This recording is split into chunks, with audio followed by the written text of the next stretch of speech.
Can you feel it, Mr. Henriksen? The sound of inevitability. The flick lab is here. The podcast is actually pretty accurately described by that opening, because goddamn if this ain't Matrix-like a nightmare scenario. We will do our best to control the madness. I would say that in that regard, the hope has long since been lost. There is a shred of truth to that, because, like the Flick Lab, no one can tell you what the Matrix is. You have to research it for yourself. And what a wonderful task it has been for the couple of days. Henrik, we live in a computer-controlled reality, and the only clue we have to it is when some variable is changed, and some alteration in our reality occurs, said Philip K. Dick, one of the famous authors of sci-fi. What is the Matrix, Henrik? Do you know? Well, I most certainly do know what Matrix is, but you can never be actually told what the Matrix actually is. Are you sure about that? I thought it was about robots and kung fu. Well, there are several explanations. The Matrix is a life-threatening video game, in which real people can die in, and of which real people have to worry about, due to its tendency of leaking its video game characters out into the real world. And concurrently, said people are stuck in the said video game, and then real people from the real world have to get them out of there by flying like a Superman. Have you seen Matrix before, Henrik? Well, at this point, the question is more like who hasn't seen Matrix already. Hugo Weaving has also seen Matrix before. He is stuck in the Matrix, last I heard. Well, in that case, he most definitely has seen the Matrix.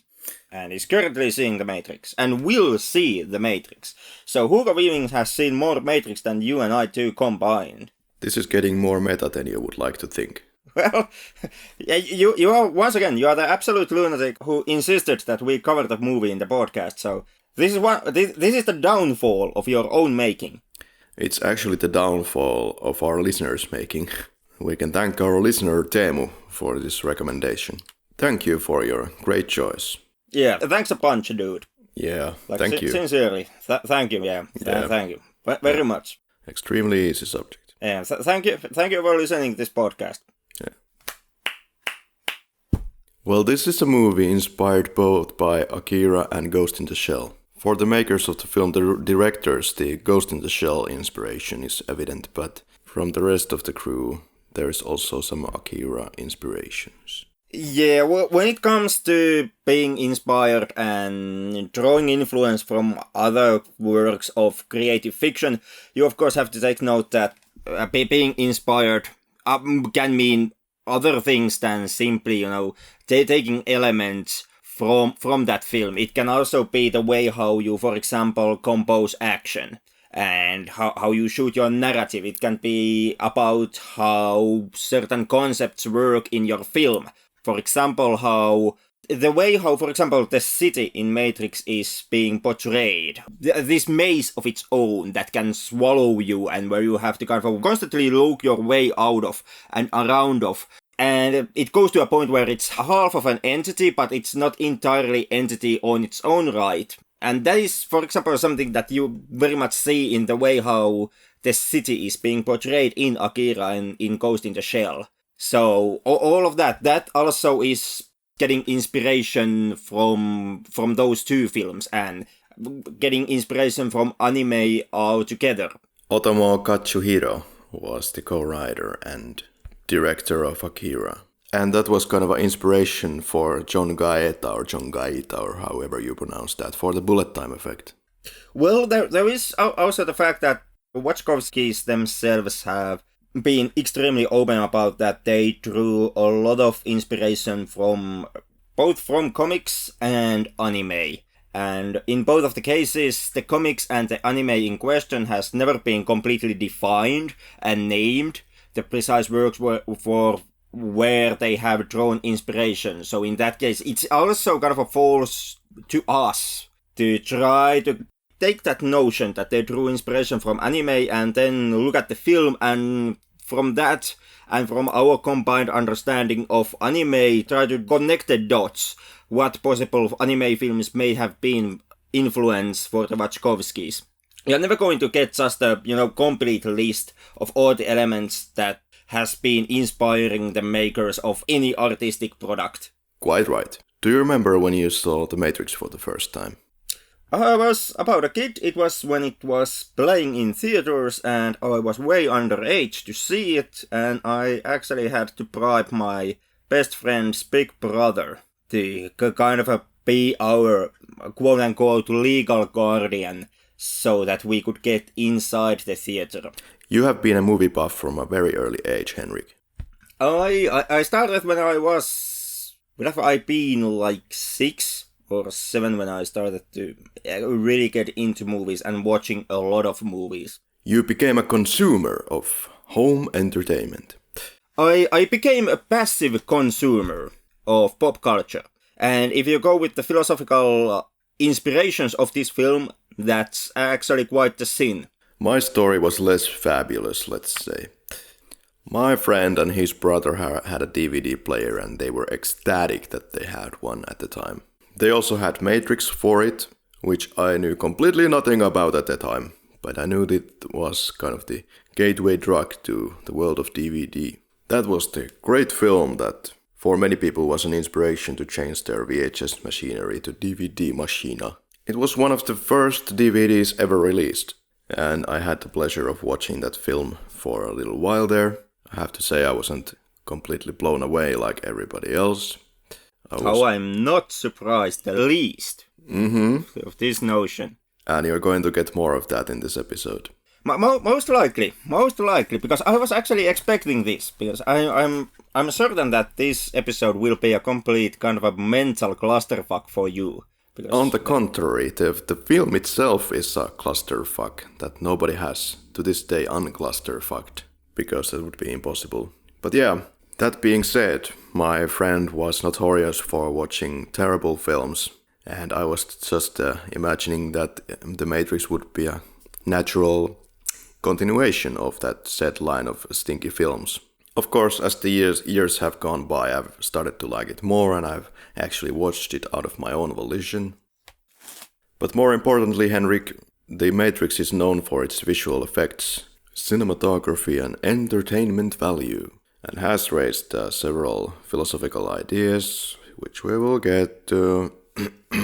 Warner Bros. Were interested in making Wachowski's one of the scripts called Assassins. It was directed by Richard Donner, and they also bought the license to do Bound and The Matrix as well. The Matrix, of course, was $60 million, so it was a big risk for Warner Brothers to go with. It was decided that the bulk of the film would be filmed in Australia to make things more affordable, because it apparently was more affordable.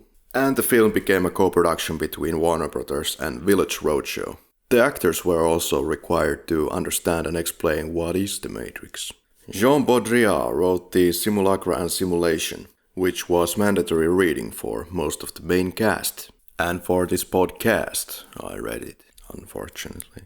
Reeves had to read a little bit more. He had to read Simulacra and Simulation, Kevin Kelly's Out of Control, The New Biology of Machine Social Systems and the Economic World, and also Dylan Evans' ideas on evolutionary psychology. All of this before they even showed him the script. And after that, Keanu was able to explain all the philosophical nuances of the film, which I very much doubt. I wish I had more time to read also Kevin Kelly's stuff, because apparently that is more about what the Matrix is about.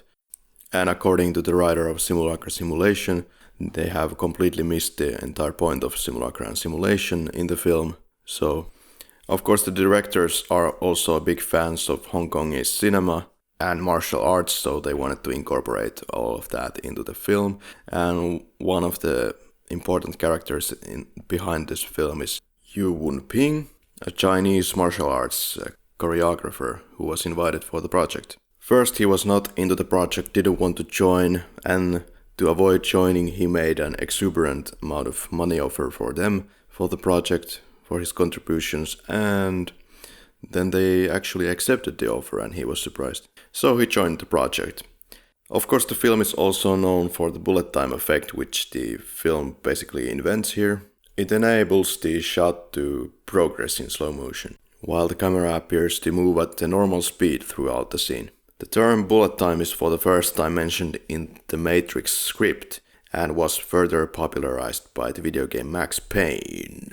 So here we go with some more cyberpunk in this podcast. Neo is played by Keanu Reeves. Both Brad Pitt and Val Kilmer turned down this role. Thereafter, the studio was pursuing Keanu Reeves. And he also won the role over Johnny Depp, which was the director's first choice for the role. Also, some ones who were approached were Will Smith and Nicolas Cage, both who also turned down the role. Yeah, Will Smith has later said that he was not mature enough to play the role and that he would have messed it up, quote, if he had been given the chance. As he most likely would have done. I have no kind of hesitation to guess that would have happened if Smith would have followed through. And I quite like the setup in the finished product where we have white and black actors quite in a balanced way. Oracle, Morpheus, crew members, so on and so forth. More leading hero black actors in this film in a sci-fi than we had seen before, in my opinion. Morpheus is played by Laurence Fishburne. Morpheus means in Greek mythology the god of dreams. Gary Oldman, Val Kilmer and Samuel L. Jackson were also considered for the role of Morpheus. He read the script and could not understand why some people had found it confusing. Laurence wasn't sure if this kind of a film could be made because in his opinion it was so smart. Which is a comment to which we will get back to throughout this episode. Trinity is played by Carrie-Anne Moss. She couldn't believe that she would be doing some crazy stunts in this film, but indeed she had to do those and actually injured her ankle. Also prior shooting, she had to go through a 3-hour physical test to see what kind of a physical stress she would be going throughout the filming. She also had trouble of grasping the philosophical mumbo-jumbo that we go throughout the film. She had reading to do like the rest of the cast. Janet Jackson was also approached for the role, but due to scheduling conflicts, the role went to Moss. I think if you're going to have a Janet Jackson in your Matrix, I think you should cast her as the Oracle instead of Trinity. Hugo Weaving was chosen as Agent Smith. He said that the character was extremely enjoyable to play and it amused him. He tried to develop an accent that would not be human nor robotic, something in between instead, and said that the Wachowski's voices were some kind of inspiration partly for that. He also cracked his ribs during filming, had problem with bone marrow. Gloria Foster plays the Oracle. She also played the Oracle in The Matrix Reloaded, but somehow not in The Matrix Revolutions, even though Reloaded and Revolutions were filmed during the same time. Somehow she just had time in real life to die before appearing in Revolutions. And then I could of course name drop the entire crew of the Nebuchadnezzar, but I don't think that's gonna be very useful, so would it be scene by scene? I guess we can simply move to scene by scene. Well, we open up with the call between Trinity and Cypher, and whether Trinity believes in the one concept or not. And of course in the background, and of course we have the green text, which is a homage to Ghost in the Shell. So in the film we move on to room 303. We start the film there and we end the film there. The agents arrive and Trinity does her bullet time magic trick on the cops. The rooftop set is a leftover from the film Dark City. The agents are talking about the next target of the Nebuchadnezzar, that being the Mr. Anderson. For now they just believe he is just regular one Nebuchadnezzar member and not more than that, but he is more. Or actually isn't. Or is. Try to figure this thing out.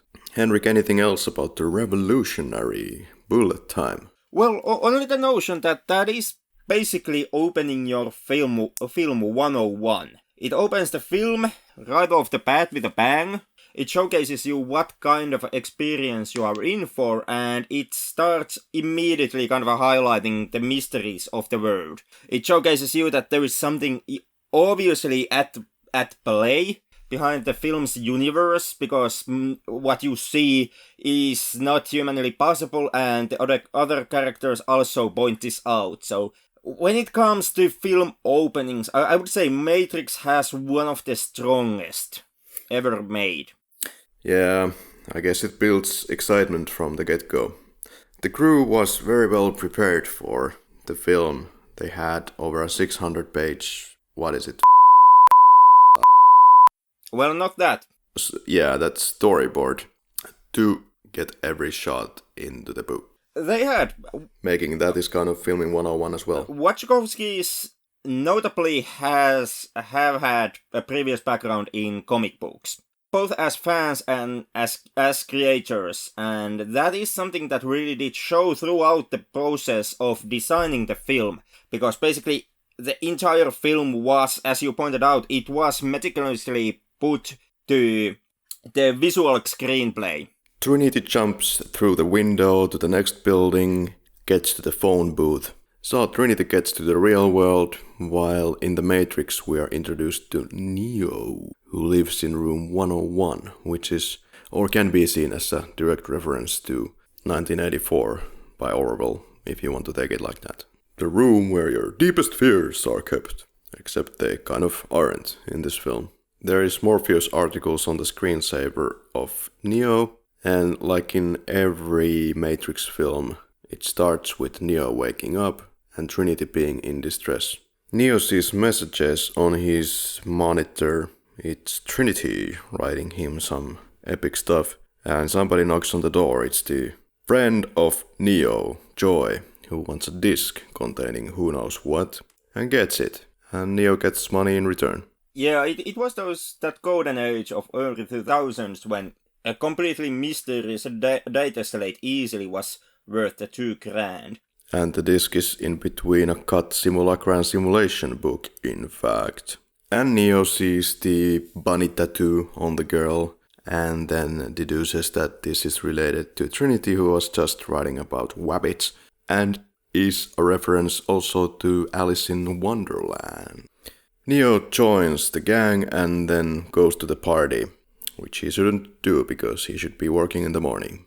In the club we have Dragula Rod Herman remix playing in the background from Rob Zombie. Soundtrack all in all includes music from Rob Zombie, Rammstein, Rob Dogan, Propeller Heads, Rage Against the Machine, Deftones, Ministry, The Prodigy, Monster Magner, Meat Beat Manifesto, Marilyn Manson.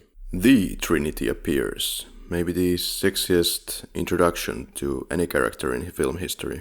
Too bad it's done with Rob Zombie playing in the background. I mean, the music is kind of okay for the situation, but just knowing that fact. Something to also note with the kind of first introductions of Trinity now interacting with Neo is that, well, as a trilogy, the Matrix kind of got a lot of flack in the later two films for the Christian imagery and using Christian symbolism, which many felt was kind of tacked on and unneeded in the course of the film, or the story that the films were trying to tell. But it actually, when you look at the first one, already it becomes blatantly obvious that the Christian imagery is already called upon already in here at the very beginning of the original Matrix. So it was something that the religious aspects and the religious themes and motives were something that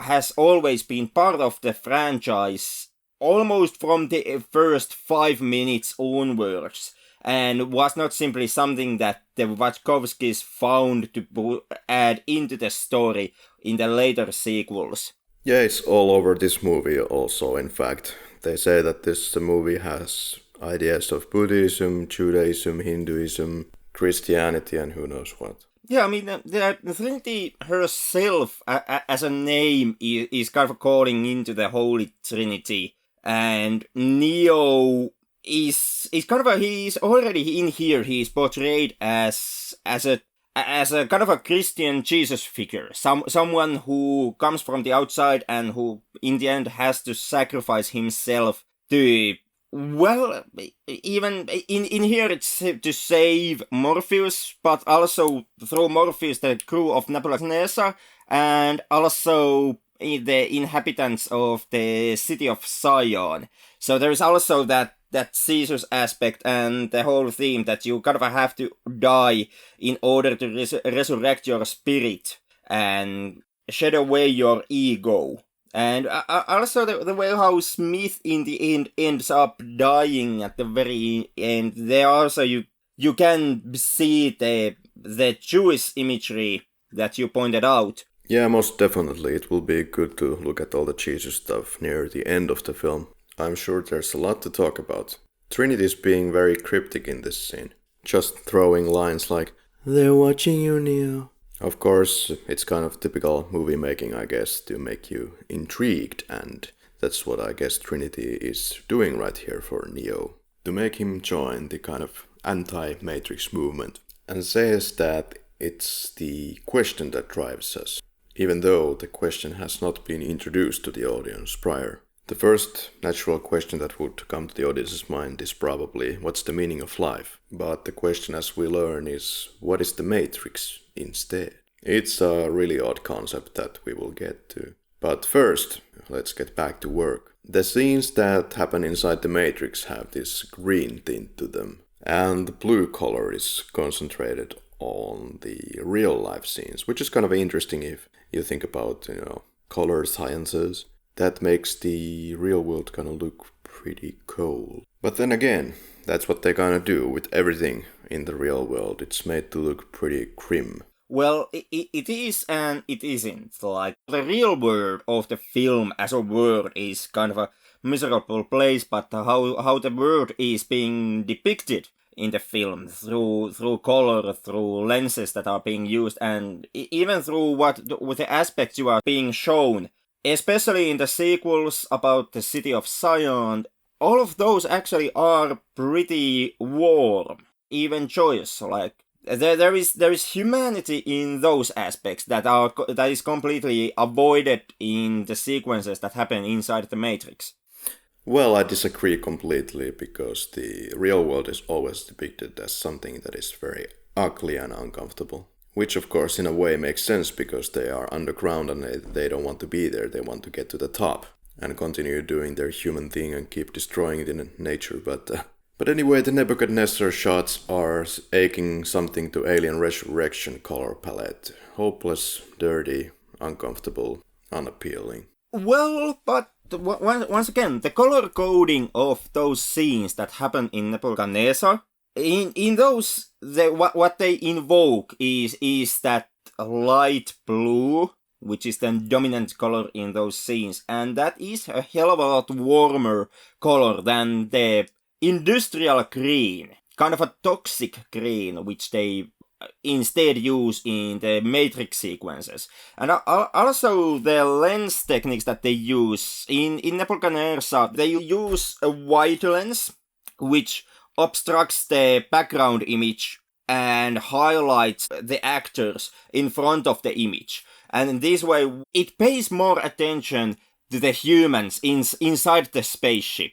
And that way, by hiding the background, by hiding the constructs of the ship, it gives you kind of this more intimate and more warmer image. When you look at what is being shown in the Matrix sequences, the background and the world, it's constantly being shown at the equal level with the actors. The actors may be in front of the image, but still they are as strong. It's a combination. It's a combination of the background and the actors. The background is not being hidden, washed away in those sequences. So the makeshift constructs and the limitations those constructs give to you, they are constantly being shown alongside with the human element and with the characters. Yeah, it's not only about the color palette, it's also about the character of the ship. It's made to look very worn out and old. I get that they want to do something else than have been seeing a million times in like Star Trek or something, where everything is clinically clean. But I still don't understand, why do you have to have I guess your main place, the place that you're supposed to care about, why do you have to make it alien-like Alien Resurrection type, hopeless and disgusting place where you wouldn't want to waste any second of your life? Well, why shouldn't they? If you take the situation of Matrix or Aliens, in both of those films, you gotta follow more or less characters that in real world are down-to-earth characters. In Alien, they are pretty much just glorified truck drivers. In Matrix, well, the whole society has collapsed and there is a constant war going on between the fragments of humanity and the overruling machine race. So, sure. In that sense, having something like USS Enterprise would be, dude, what? Why, how? It depends on what kind of feelings you're trying to evoke. If you're trying to evoke feelings of horror, then this is your best bet right here. Hopeless, ugly, dusty, rusty. If that's what you're looking for, that's exactly what you get here. Yes and no. In case of Matrix, you actually can see some care put into the ship because the ship is in constant repair. Sure, it is kind of a crumbling around because it's an old ship. But at the same time, it does give you the image that someone is constantly also taking care of the ship and repairing it and taking parts and adding them to the ship. And there is also, unlike in Aliens, in here the technology is so depicted more as a kind of a hybrid, a symbiosis between the man and the machine. For example, all the cabling inside Nebuchadnezzar, they are color-coded to red and blue, to evoke you the feeling of blood vessels inside your body.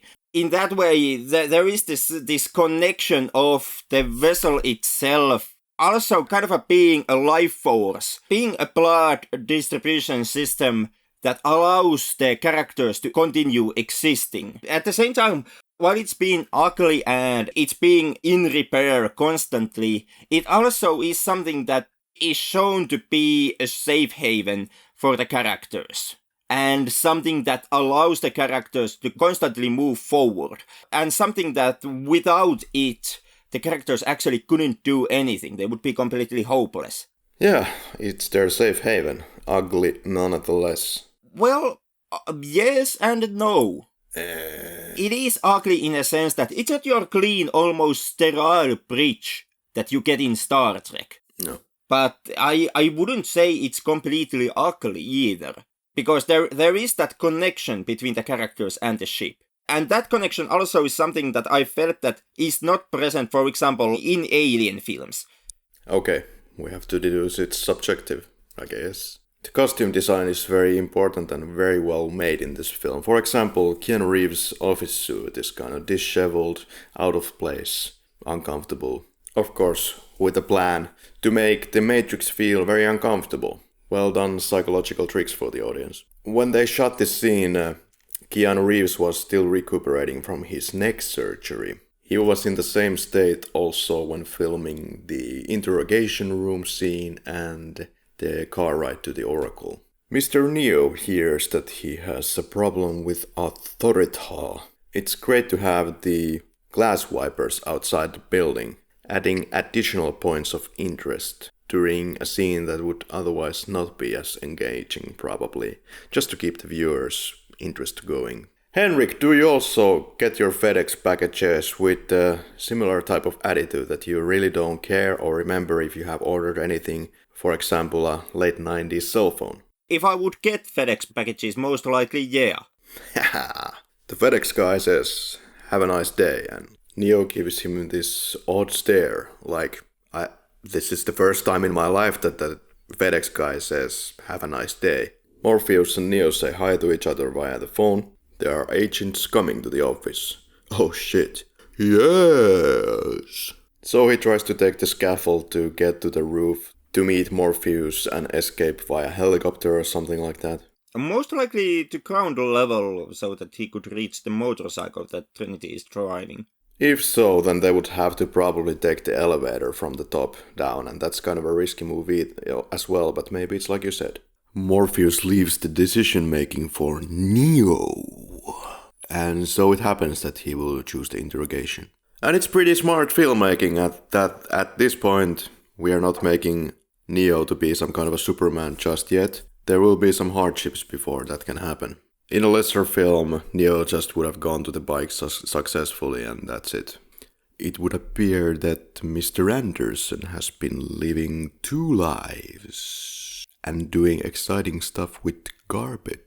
He wants the whereabouts of Morpheus, but it's not forthcoming, so instead he gets the middle finger. Therefore, a buck is inserted into the navel.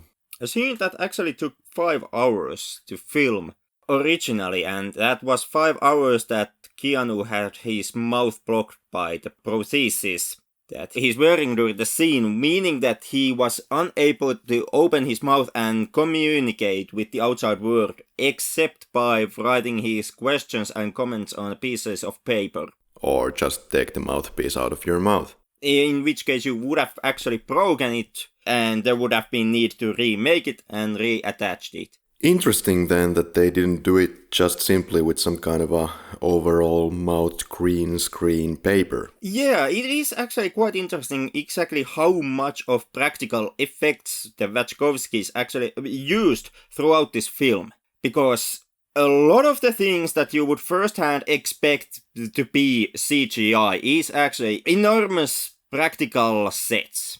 Like, for example, the Neo's awakening in the power plant, the whole office building and the entire wall inside of which they crawl. Those are all practical sets. Yeah, just to make the distinction that there is CGI in the scene as well. The effect is CGI. Neo's mouth kind of melting together. But once it is kind of a shot, once that process is ended, and there is that Harlan Ellison-esque moment of Neo having no mouth and having to scream, that is actually a practical. And then Neo has awakened, so audience is left momentarily confused. Was this a dream or was it not a dream? Morpheus calls and says that this line is tapped, so I must be brief. But if the line is tapped, then why stay on the line at all? Because you're going to let them know the location of where they are. So why is it that the AI is not able to find at any time and in any place the humans in his own program, Henrik? I would say that is because the AI and the Matrix itself is also kind of falling apart.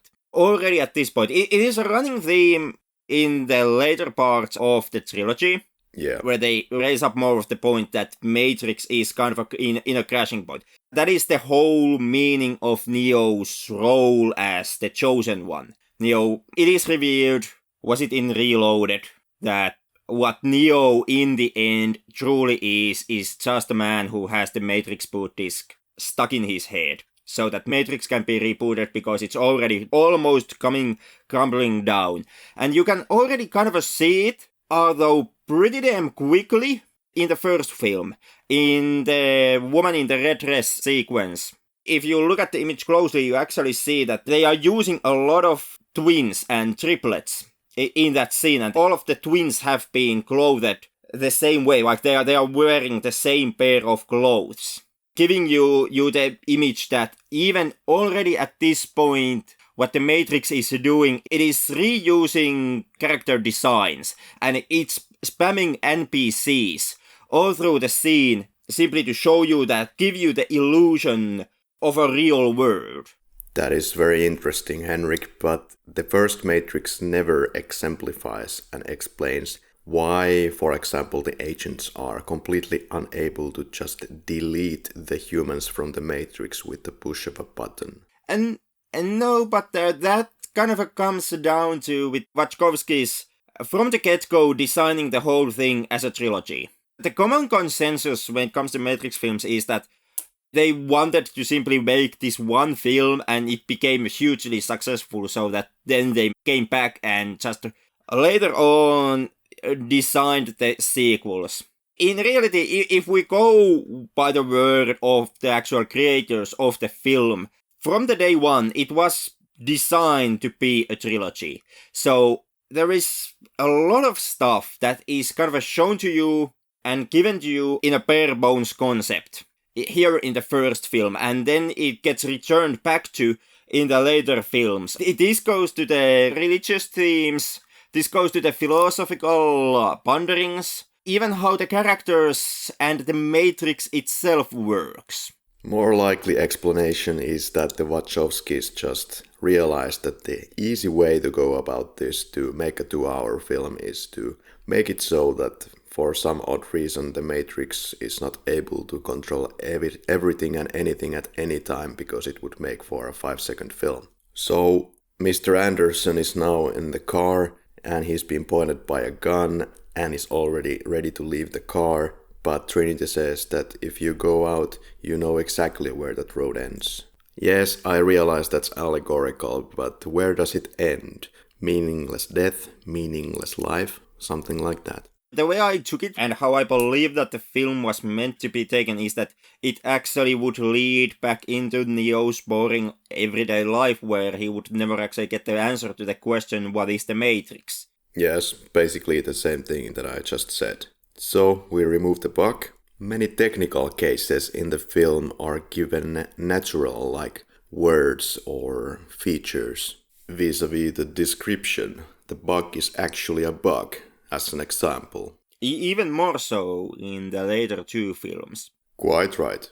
Meeting of Morpheus. Trinity gives the advice that don't lie, because he knows more than you can imagine. Then Morpheus makes the notion to Neo that you must be feeling like Alice tumbling down a rabbit hole. Neo says that he doesn't believe in fate because he doesn't like to think that he is not in control of his own life, which of course is just a false dichotomy, because the lack of faith doesn't mean that you are in control of your life. It's just the illusion of being in control, which is a discussion topic that we have had endlessly in this podcast. And what would that theme be? Like the faith or the fact that are you in control? That you are not in control and there is no such thing as free will, once again. So I feel like the Wachowskis are mixing up a lot of big concepts and doing it all over the film. So in that sense, it's kind of hard to say what to think about these big concepts laid out here, because they are all blended and mixed up, so you're not sure what to say. Because at the end of the day, it doesn't make much sense. That's kind of a peculiar notion, because I most definitely did not have that problem with the film. Well, that's really weird, but we will get back to this. Trinity says that there's something wrong, but you're not sure what. I guess it's kind of a biblical reference once again.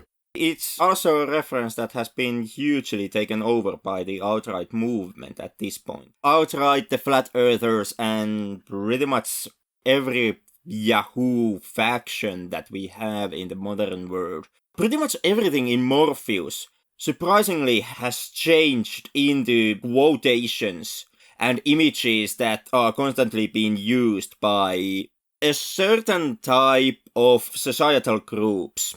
So essentially you are saying that the Matrix is too hard to understand for the general population. Is this really the connection that you want to make in this podcast? To quote Sean Connery, watch the connection. Well, how could you not make that connection? I mean, the concept of red pilling, and this way, the red pill, blue pill, is something that is widely being used by alt-right groups and, for example, alt-right groups and flat earthers. Oh god. It has become a word of itself. Give me some red pilling facts. And basically, a lot of the stuff that Morpheus says is something that is constantly being quoted by these exact same groups. Like, have you ever had a dream that you were so sure was real? What if you were unable to wake from that dream? Or, why my eyes hurt? And Morpheus responds, you've never used them before. Or, I'm trying to free your mind, but I can only show you the door. You are the one who has to walk through it. So, take a look at my weird YouTube video where I explain why Earth is flat. Wonderful. What a way to rape the scenarios of the film. It is. And it's also quite baffling that this is the film that they have taken to the root of their material. Even their ideology and how they see themselves. like the source of their self-imaging and the creation of the identity they try to produce. Because when you actually watch the film, what in the end is the film all about? Since the film sets up that Matrix is supposed to be real world, and Smith makes the notion that there are taxes that are being paid by those who are in Matrix. Because that's, once again, there is one controlling construct that was built inside the Matrix. To keep everyone in line, you have to pay taxes. So when Neo and the bunch leave Matrix and free themselves, that's something that they leave behind. They understand that they now live in a world where there are no taxes. Taxes belong to Matrix. So essentially the whole crew is a bunch of tax avoiders. And they are also someones who are being farmed as an energy source for the machines. So they are quite literally, they are the means of production. So here we have the means of production freeing themselves, and in the later films when the Cyan is being introduced, you see that they have formed a socialist society where they live and from which they actually go into the war, where they go against the more constructive and the more controlled society that is the Matrix, which is being embodied by quite literally bloodthirsty and massacring machines and drones. And this is the film through which alt-right takes its quotation and takes its imagery. Like, for fuck's sake, America. Like, why? Why? Shouldn't you be against this stuff? Like, this is almost communism, the film. Yeah, well, this is anti-establishment, the film. Not even communistic, just anti-establishment. There are other quotes like, it's like a splinter in your mind to know what the Matrix is. Insert anything here for as the meaning as you like. It can be Jehovah's Witnesses at your door, trying to get the splinter out of your mind so you can believe in Jehovah. This is an essential problem with symbolism. Even the alt-right can find something fitting for their purposes, for the propaganda. Yeah, that is the problem of symbolism, and unfortunately that is the way how the societal discussion, extremely strong quotation marks, at this point is actually carried over. I would actually argue that the Matrix has less meant symbolism than people like to attribute to it usually. And if not, then oh boy, aren't we gonna have fun tonight. The worst offender of overblown symbolism is at the end of the film, and we will get to that. So Matrix is control, and it's a system, at least in two meanings of the word. Morpheus then offers hallucinogens to fix that problem. Truthfully, I don't know what is the worst prison of your mind. The prison of the lie or the prison of reality, which really sucks. In this sense, when it comes to pleasure and commodities, I would say that the Matrix is better than the real life. And the entire surface of the earth has been destroyed, for God's sake, so this makes it an interesting offer, like, do you want the fake desperation or the real desperation? Make your choice. Yeah, but at the same time, it is also like Trinity points out later in the film that what they also have been given at that moment is the truth. They are most definitely woe. Yeah, at the end of the day I would go for the truth as well. And what Morpheus says, he's just offering the truth. Doesn't mean that it's sweet or sour or anything, it's just the truth. Yeah, sometimes truth is quite the bastard, but that is something that goes on with actually trying to achieve the truth. Every now and then the truth hurts ya. Today you hear a lot of talk about truth. Everybody is trying to get the truth. Everybody is chasing the truth. The goddamn flat earthers themselves depict themselves as the scientists of the modern era who are seeing past the lies and seeing the truth. Everybody is looking the truth and making the claim how they are the ones who have found the truth. Like it can be seen in Matrix. Sometimes ignorance really it might be bliss. Like there is the old saying that the Finnish saying, I don't know how it exactly translates to English, but basically knowing causes you more pain. Tieto lisää tuskaa. And there actually is some very sound logic behind that. Yeah, in that sense it's really easy to see where Cypher is coming from. Yeah, I never actually took Cypher as completely villainous character. Like, obviously, yeah, he is the backstabber who murders 3 people tries to aim for 5 or 6 in total and sells Morpheus to the whole system and almost causes the massacre of the city of Zion. But at the same time, you can actually quite sympathize with the dilemma that Cypher is being proposed to Cypher. And he's plight to actually somehow forget the truth and once again be able to close his eyes from it. Quite shows you the problem of connecting to the Matrix from the ship. Just connect one dude or dudette from the ship and then somebody goes psycho in the ship and is going on a killing rampage. And I'm all for the idea that we're living in some kind of a Matrix reality. That's fine and dandy.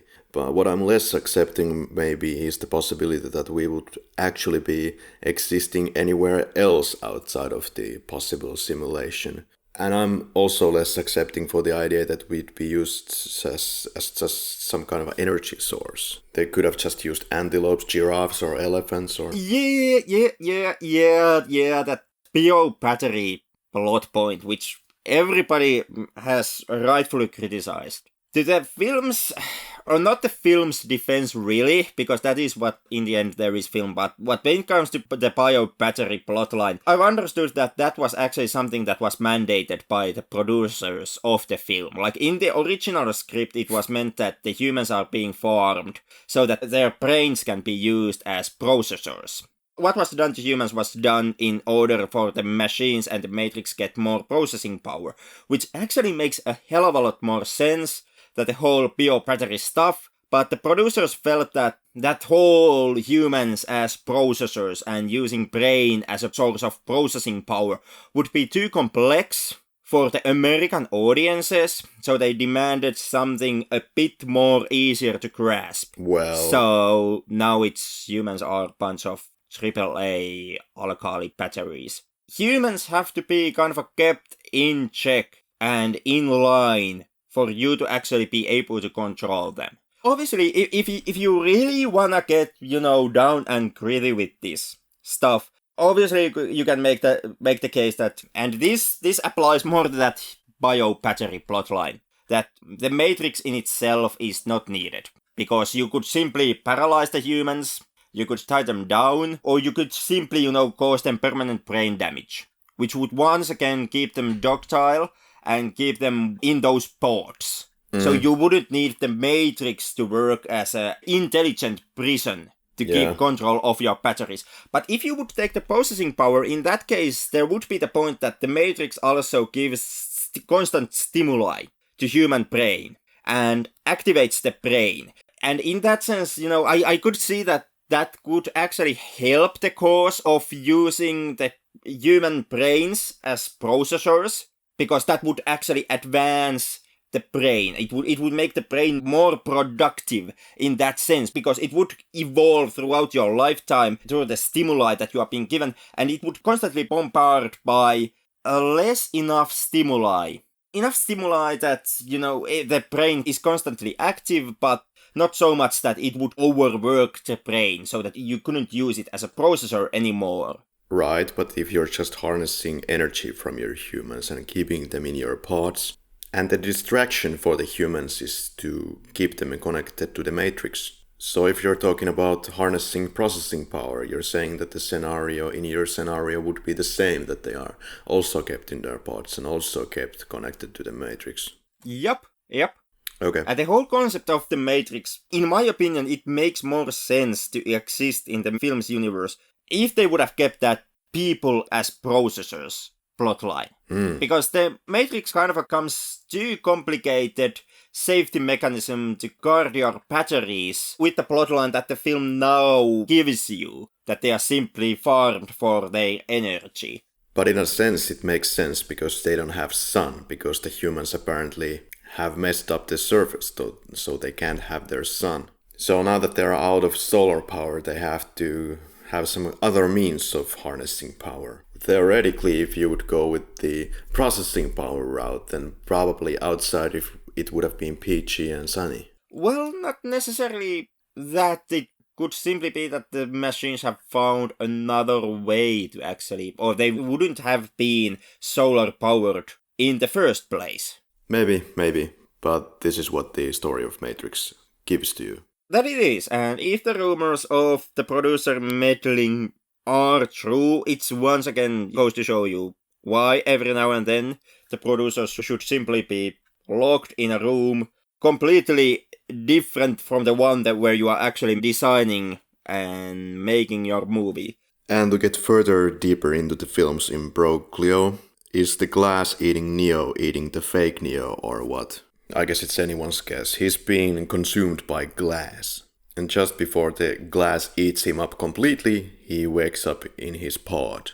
Another question could be, why is the evil robot helping Neo? Doesn't seem like this is some kind of a Nebuchadnezzar robot helping them out. But anyway, they have parked the Nebuchadnezzar somewhere really close to the plant, even though they were supposed to stay the hell out of there. And aren't the power sources the humans kept at the surface level, so that would mean that the Nebuchadnezzar is close to surface level, which is even worse. And somehow he's able to get out of the pod with the help of the robot and drop to this lake. The pod was pre-tested and the tester got hypothermia because the pod was not heated up. I sure can understand why you can't heat the pod, like it's not like it's gonna really show on the film. Some kind of a real oversight here. That was something that simply hadn't come into anyone's mind when they were testing the pod. The fact that you would actually have to heat up the liquid. Okay, and you just like that get hypothermia in 8 minutes. It must have been really cold. Yeah, it's a goofy mistake from the crew's side. I give you that much, but it was precisely that. It was a mistake, something that nobody actually took notice of before they started to test the pod. Nobody stopped to think that, hey, wait a minute, does the glue actually get cold and how cold could it get and could that actually lead into hypothermia? Yeah, and I guess we could spend the next 2 hours at least talking about the pods and how impractical they are, hooked to the wall, and every human is in a separate container with considerable space in between the pods. So anyway, Keanu Reeves went through a transformation for this scene. He lost 15 pounds or 7 kilograms. Also shaved his entire body to give it a more emaciated look. Now they're rebuilding his muscles with some super advanced acupuncture needles. Neo is now aboard Nebuchadnezzar and they're trying to revive his real body. So he has never used his actual body, that's why his eyes hurt in the film, watching the sexy Morpheus. Of course you can read whatever you want into it, some kind of a religious stuff, like have a blast with that. Now we're introduced to the Nebuchadnezzar team. It's the year 2199 or something. Nobody's quite sure somehow. Somebody lost the titty calendar. Well, because the kind of written history has been lost at some point. Yeah, epically destroyed. Yeah, that's something that more often than not happens in films when the nuclear holocaust is invoked. Like, this is also something that happens in Mad Max movies. Fucking constantly. Yeah. It's the future post-nuclear apocalypse. And then you ask, what year? And what year? I don't know. Apoc is this guy with the long hair and kind of a kept in the back throughout the film. Yeah, well, you barely remember the dude when he finally dies. Then we have Switch, the not like this lady. Then we have Sci-fi, who betrays everybody. And then we have Tank and Dozer, who both were born in the real world. Then we have Moose.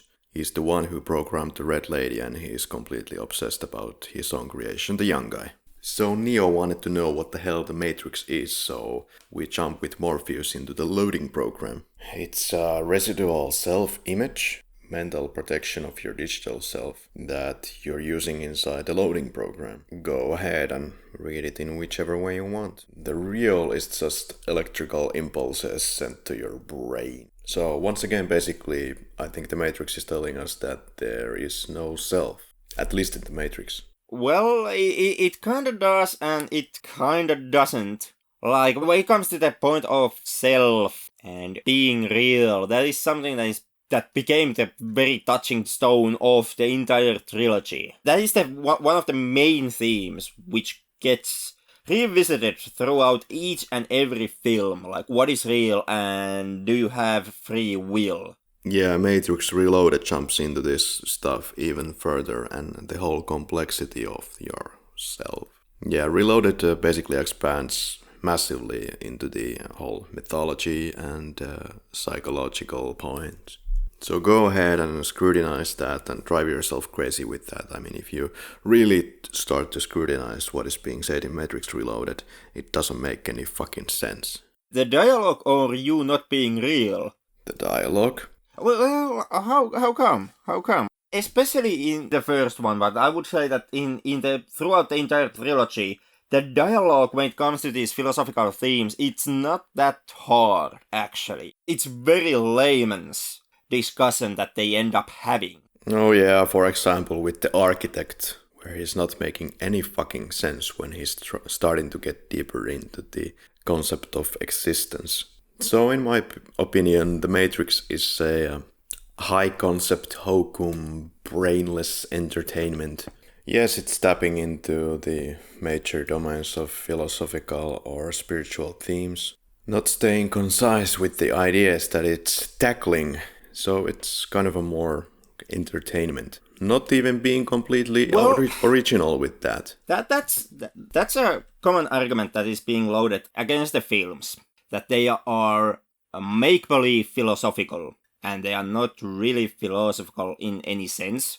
That they are simply mindless action films where you are given a question every now and then to give you the appearance that the films are smarter than they really are. Pretty much. And I've been actually wondering this. And since you actually brought the point up here, I guess you are as good person to answer this as anyone else who makes this point. But what in the end then would you be demanding of the film? Like, what would it have to do and say for you to actually say that, yeah, it's actually trying to propose a philosophical question? Yes, it proposes many philosophical questions, but the answers of the questions themselves do not always make sense.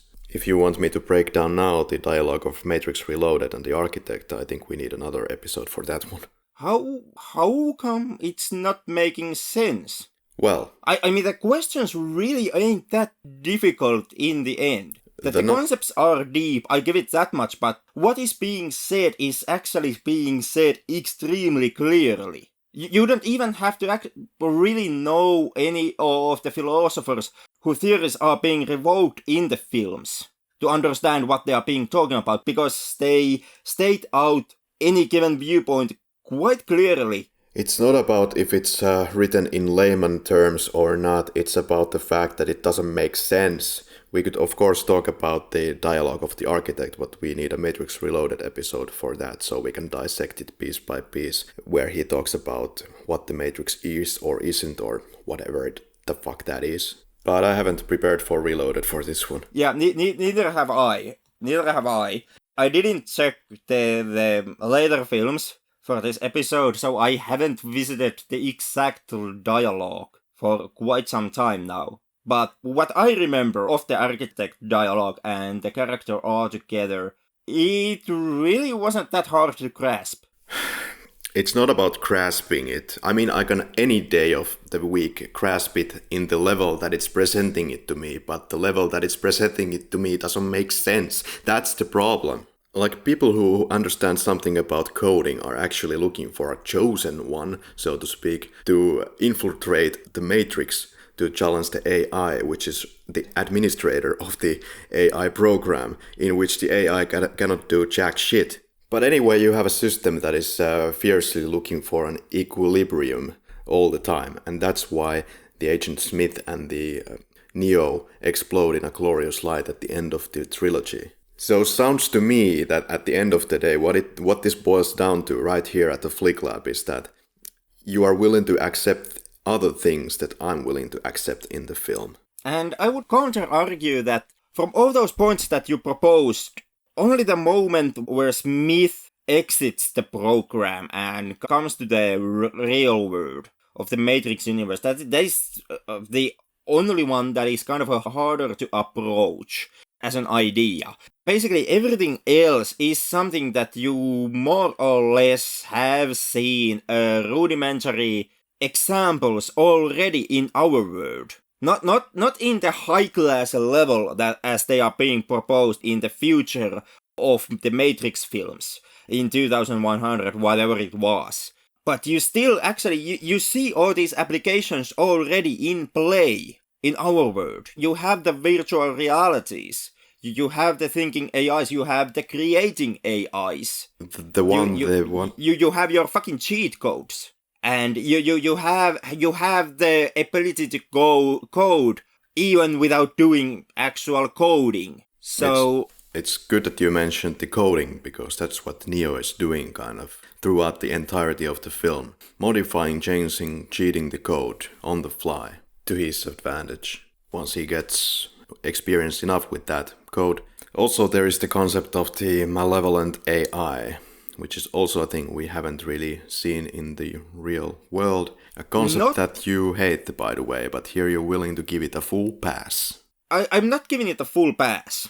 Benevolent AI still is extremely problematic concept, like it's in every goddamn sci-fi film that actually uses it. But if I would go hard against it, if I would say that film is shit because it has benevolent AI, well, I guess we would have to redo the whole fucking Terminator 2 once again, because what is Skynet? Unless once again another film that uses the self-conscious AI concept. But when it comes to evil AI, we already kind of have it. We simply don't have it in the scale that it's being used in the Matrix. Maybe. The Matrix supercomputer is pretty stupid, though. Well, but the stupid supercomputer is the goddamn AI. Yep. And we do have it in the sense that there are the AI constructions that already are actually calculating for the huge data companies on how humans behave, so that the human behavior can be more predictable. That is one form of control that your goddamn Facebooks and your mobile apps are being using already at this point. Sure, everybody working on those companies do read shit ton of psychology, and industrial design is a real scientific field. I give you that much, but already in those fields also the AIs and the computer programs are being used constantly to help the human element to be more efficient. We have AIs who create horror landscapes. We have AIs that can run torture simulations to give you kind of a hard data from those. So what are those if not evil AIs? Likewise, we also have a good AIs. We have AIs who have been able to make music, to make an actual musical track. So we already have the Matrix AI computer program dichotomy already happening in our world. It's just not on this level yet. Yeah. You have virtual reality. It's not as good as it's in Matrix. Your best at this point is the latest Resident Evil, which, yeah, it's clunky and it's limited, but you already have that. Yeah, it's just getting a little bit tiresome that in almost every single sci-fi film you have the malevolent AI being the bad guy or girl or neuter, whatever. If you're gonna have a malevolent AI, I think you should in some level explain why you're going to have a malevolent AI. Or if you don't, okay, fine, that's your way to go about it.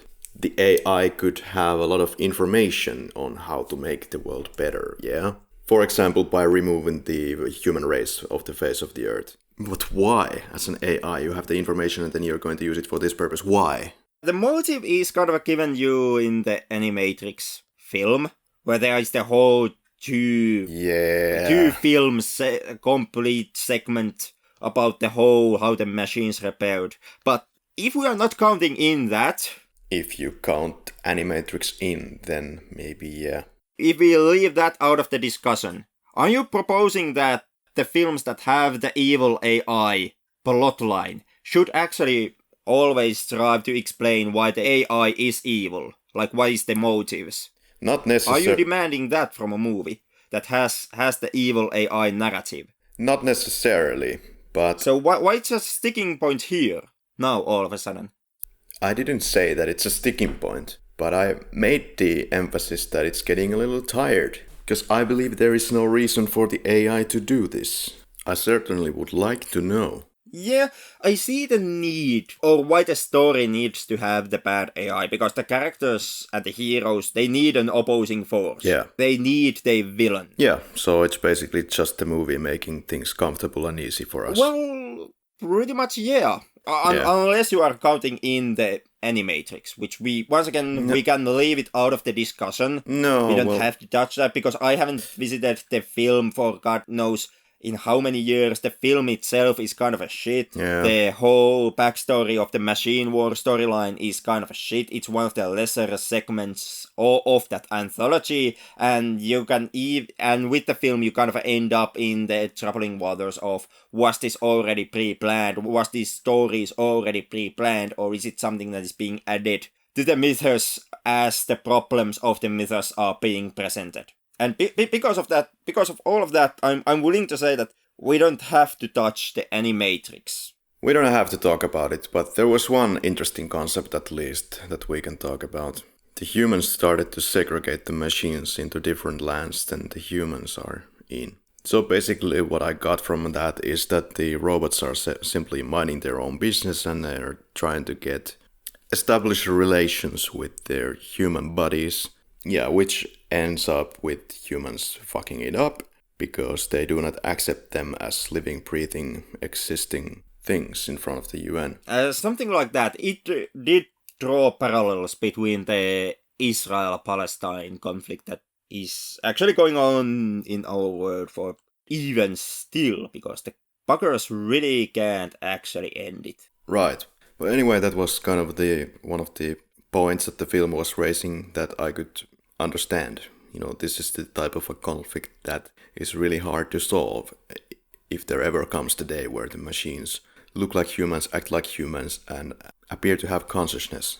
That is, at the same time, and this is something that raises up as a problem every time when the evil AI is being given motivation for its actions, is that also kind of has been seen a million times and done to death. Basically, every reason that the film industry provides you on why exactly the AI goes haywire and turns against the humans, they've all been used a million times. The plotline where the humans are the ones who fuck it up and refuse to acknowledge the sentient AI and turn against the robots which they have previously used as slaves. Or the plotline where the AI comes into conclusion that since human is self-destructing, it's actually helping the human to self-destruct. Or the concept where the popular culture and the violence that is in the human popular culture somehow corrupts the AI, and like you've seen all of these scenarios play out God knows how many times. Yeah, so Neo doesn't believe the story of Morpheus. So yeah, and then the film basically claims that the real world is a world where you can break rules, and it's more real than a world where you have rules. Real world, I guess, has rules, up until the point of the Matrix Revolutions, where Neo starts to stop the robots in the real world. Yeah, you are alluding what happens to Neo in the later parts of the franchise. Yeah, in essence, he becomes a Superman.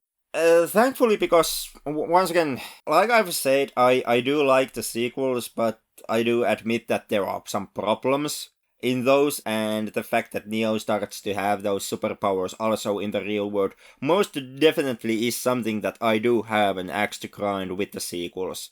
After the simulation, Morpheus explains more by the bedside. As long as the Matrix exists, the humans can't be free. And the Oracle has prophesied that the One will return, meaning that the Chosen One has already been there, but it will now reappear in the form of Neo. In the context of only this film, it just seems that they're forcefully trying to add a Jesus reference into the film. But yeah. It's something that once again comes to play in the later films with the architect who actually explains that there has been God knows how many, was it like 6 Chosen Ones before Neo? Yeah. Something like that. There has been a numerous amount of Chosen Ones, and Neo is simply the last in the long line of Chosen Ones. Yeah, but actually this film seems to suggest that in this incarnation of the Matrix there has been already one Chosen One, and then the Chosen One appears again in the same incarnation of the Matrix. You're now talking about the first film? Yep. Or the Matrix, the virtual reality? Which Matrix are we tackling on? The first film which has Matrix, the virtual reality. because Morpheus makes by the bedside the notion that in the beginning of this incarnation there was the Chosen One, and now the Chosen One returns to that same incarnation once again. Yeah. Basically what it's driving at, it's giving you pre-glimpse of the point that comes to play in the next film, essentially. This is prefacing that architect dialogue scene. But then that would indicate that we're talking about different matrices, which we are not. Yeah and no, I mean, it simply is Matrix rebooted once again. But Matrix Reloaded is not Matrix Rebooted, it's just the name Reloaded. It's not literally reloaded, so Morpheus can't know shit. Well, because the whole shebang as it went is that the whole myth of the Chosen One was actually created by the machines. Yeah. And that was given to the humans. So that the humans can, firstly, to keep the bastards once again in check, but also to give you that one who will reboot the Matrix every time that Matrix starts to go haywire. Yeah, insanely intricate systems to control people's minds. Well, granted that it is, but also the scenario that Matrix plays out is quite complex. You have the whole doomed Earth and your virtual reality for which you actually need the human boot disk. Then it's good morning for Neo, and then Tank explains about him and his brother born directly to the real world. Neo starts loading fighting styles and such for 10 hours straight because he's a machine.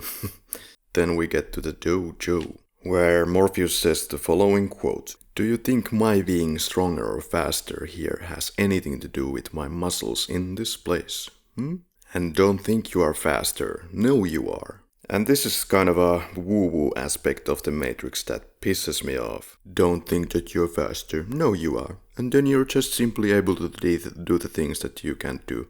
Granted, it's a game. If the game is somehow linked into the brain activity, and if it allows you to concentrate some tasks on the brain somehow differently, you activate different parts of your brain to do different kinds of tasks under different circumstances, then I guess, yeah, that could work. But that is precisely what the Matrix is. There is that small moment, you may have missed it because it's one of those blink if you miss it, but every time when they jack into Matrix, a huge fucking spike is being actually plugged into their fucking brain. Yeah, that's not what I'm talking about, though. You're making generous assumptions here, yeah, once again. Well, for fuck's sake, man, you actually see it in the goddamn film. You actually also see them unplugged from the Matrix. Yeah, this is a moment where the Matrix mixes up a lot of shit. You don't know how to take it. I don't know if the movie knows how we should take it. So here the movie is saying that you can hit better if you just think you can hit better. Okay, no, so... if you know that you can think better. Yeah, so... Like Morpheus says, don't think, no. Okay, fine. Know that you're better. Whatever the hell that means. So then you know, or you don't, but you think you know. So under this illusion, then you know that you can punch someone stronger, so it's kind of a hallucination. But the problematic line there once again was think. Well, of course, think. Get rid of that fucking think already. No, this is not a goddamn think tag. So how can you know if you don't know? So in other words, you think you know. So that's the problem here. Well, that I would say that is precisely a problem for you. Absolutely. If you take that road that you can never actually know for certain anything, that you can only think that you know, that's actually quite the steep rabbit hole we are descending in that case. Well, it depends on how much Neo knows. If he doesn't know, then he doesn't know. So there. But he actually gains knowledge throughout the film as information and possibilities are being proposed and shown to him. So then how the fuck he was not able to fight better in this dojo earlier? Because he was already loaded with this know, so he should know what he should know, but he doesn't know. He knows. He knows only when he's tricked into knowing something he doesn't know. He once again, he only knows the moves. Precisely. But knowing the moves is something that actually putting real life faith and really knowing. But that's exactly what the program should also give to him. Well, you can take it any way you like, but that's kind of the problem here. On one end of the coin, it's giving you this mumbo-jumbo that you can just know yourself. That has nothing to do with how things work. Well, how to explain this to you? You know, you just have to believe that you can know something, so you can attack your opponent. And as Morpheus actually explains it at the end of the film, that Neo now believes, and that belief turns into better fighting skills. So it transforms into Neo actually trusting himself that he can pull off that stunt. So before those moments, he has been always doubting himself. So once again, can I make the jump? It sure as fuck is a long jump to make, and well, in a real world, I wouldn't be able to make the jump. Exactly. I'm 30-something, a little chubby guy. Exactly. Here in the Matrix. I have been doing coding job, can I make the jump? And throughout being challenged and throughout possibilities being shown to him, he actually starts to understand that he has the ability to also do all this weird stuff. And through that he actually gains the belief, and this way he gains to himself the certainty that he really can do it. Exactly, and you're pointing out the words believe and trust, which have nothing to do with knowledge. It kind of does. That's what the clergy said. Pure knowledge doesn't actually mean that you can actually do something. You need the knowledge and you need the trust. You need belief. You have to believe in yourself. Yeah, but at this point the film is just making the point that you just have to know, which according to the film science means that you just need to believe. So it's making the case that it's not up to your skills, it's just up to your beliefs. No. Well, of course, it's kind of what you choose to believe.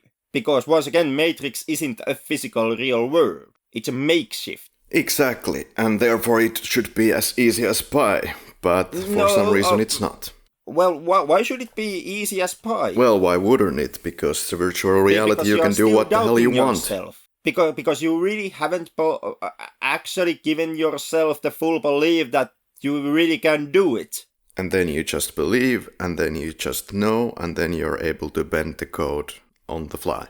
Yeah, knowing and belief kind of go hand in hand. Knowing can give you more belief in your capabilities, and believing in your capabilities can enhance your knowing. No, it's making a point that believe and know are meaningless words which have been completely inflated in this film.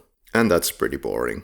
Yeah, in a computer simulation, kinda, if you have enough hacks, or if you can code and change the simulation. The superhero narrative. Well, but once again, in your average FPS, your first-person shooter, if you have God mode on, if you have unlimited ammo and you have wall hack, what are you, if not Superman? Let's take it to the next level then. There's another quote after the rooftop training.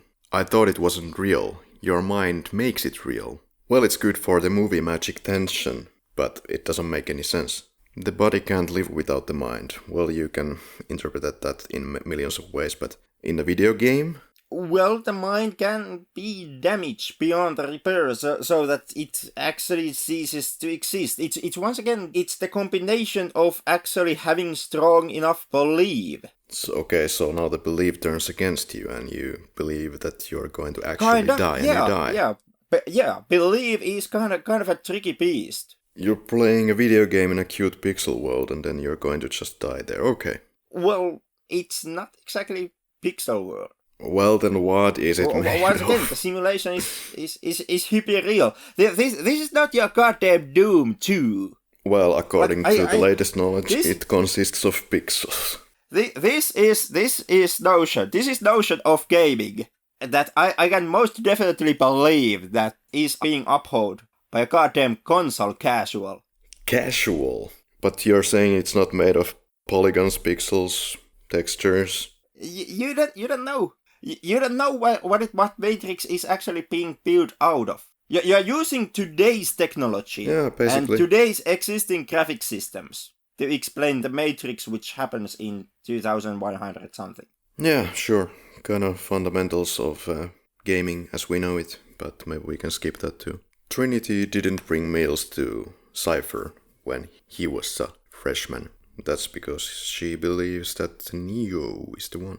Cypher is kind of getting jealous about it. But then there's another training, the lady in the red dress. The agents are explained that they're kind of the cops of the neighborhood, keeping order in their sense of order, and making sure that the people are not escaping into the real world. And at the same time, the agents themselves are stuck in the Matrix. And especially Mr. Smith is incredibly adamant to get out of this place as soon as possible. And he needs the Zion access codes for that, which Morpheus holds. There's the quote, "What are you trying to say, that I can dodge bullets?" No, Neo, when you're ready, you don't have to. And we'll see that in the end. Sentinels are also explained. They are search and destroy robots, looking for Nebuchadnezzar. The only weapon of Nebuchadnezzar against those is the EMP pulse. Funnily enough, when at the later parts of the film the Sentinel is already inside the ship, they use the EMP. Apparently, the insides of the ship will be completely unharmed anyway. The complex labyrinth that they're in is said to be a sewer. Very complex sewer indeed. Cypher says that the image translators work for the Construct program. Henrik, what does it mean? I have no idea. And he adds that there's way too much code in the Matrix to decode it on the screen. So why is there then enough information to display the Matrix to the people who are inside the Matrix? I guess it's that Matrix is simply loading the map as you progress in it. Yeah, but the same exact stunt is not possible to do from the monitor inside Nebuchadnezzar. But okay, Cypher is wondering why I didn't take the blue pill. Now Cypher is having a meeting with Agent Smith. This amount of obvious exposition was actually pissing me off as a teenager. Like when Cypher says that this meat that I'm eating here is just code, blah blah blah blah blah. We know that, thank you. But there's constantly these kind of philosophical ponderings, kind of coming out of nowhere. If this were a real life scenario, I think Cypher and Smith would just close the deal and not babble about how the meat is code. Because obviously they both know that. That is one of those moments that you simply need in movies. But again? Characters need to have, like, motivations and shit, man. Yeah, of course at this particular moment he has to do that, but whatever. He also makes a double negation. I don't want to remember nothing. So after all, he wants to remember. And he can give Agent Smith the guy who has the access code, this being Morpheus. Kinda hesitates for a second there when he hears Mr. Smith say Morpheus.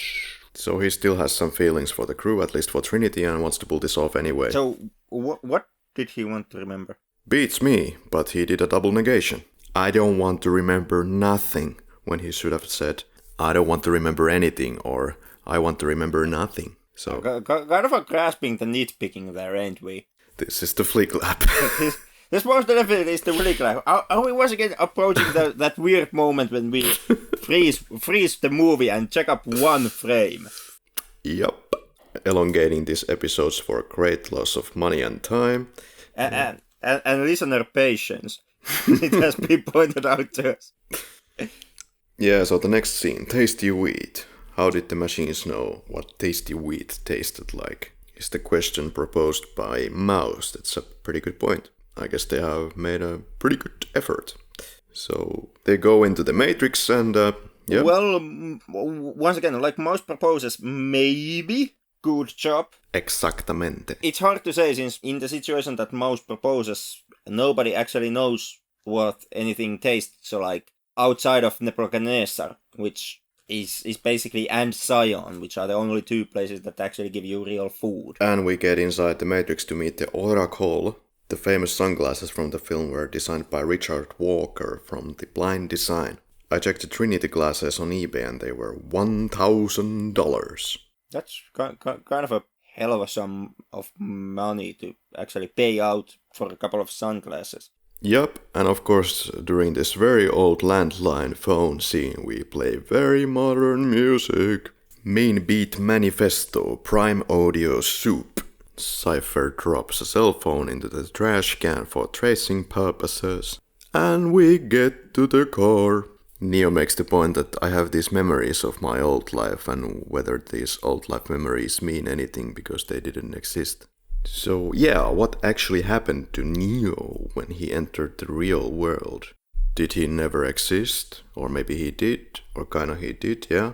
Nevertheless, I don't think it's so important because his real self has inherited these memories from his digital self. So they are real enough. It is kind of an interesting dilemma that the film presents there. Like, if your memories are fake, but you still remember them, are they really memories? Yes, they are. And Neo is wondering what Trinity has been told by the Oracle, but Trinity hesitates. I kind of like the fact that the film is taking a nonsense woo-woo concept like the Oracle and then embedding it into this film and making it for another use case, basically. As we will find out later in the series, she is indeed only zeros and ones. It's simply an NPC that is working with probabilities of the environment. So not much of an oracle really. Well, actual oracle, what oracle is supposed to be. A weather woman, dealing with probabilities.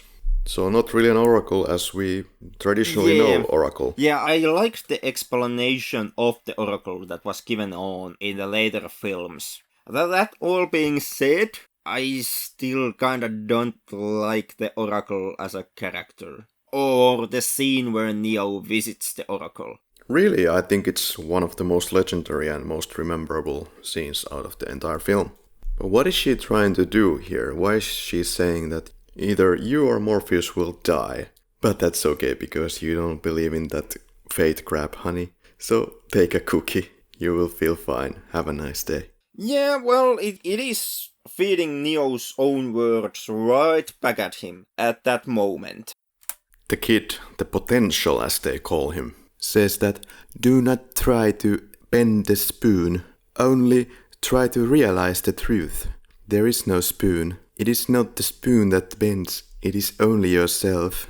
That doesn't make any sense because the spoon does bend. And the spoon doesn't bend Neo.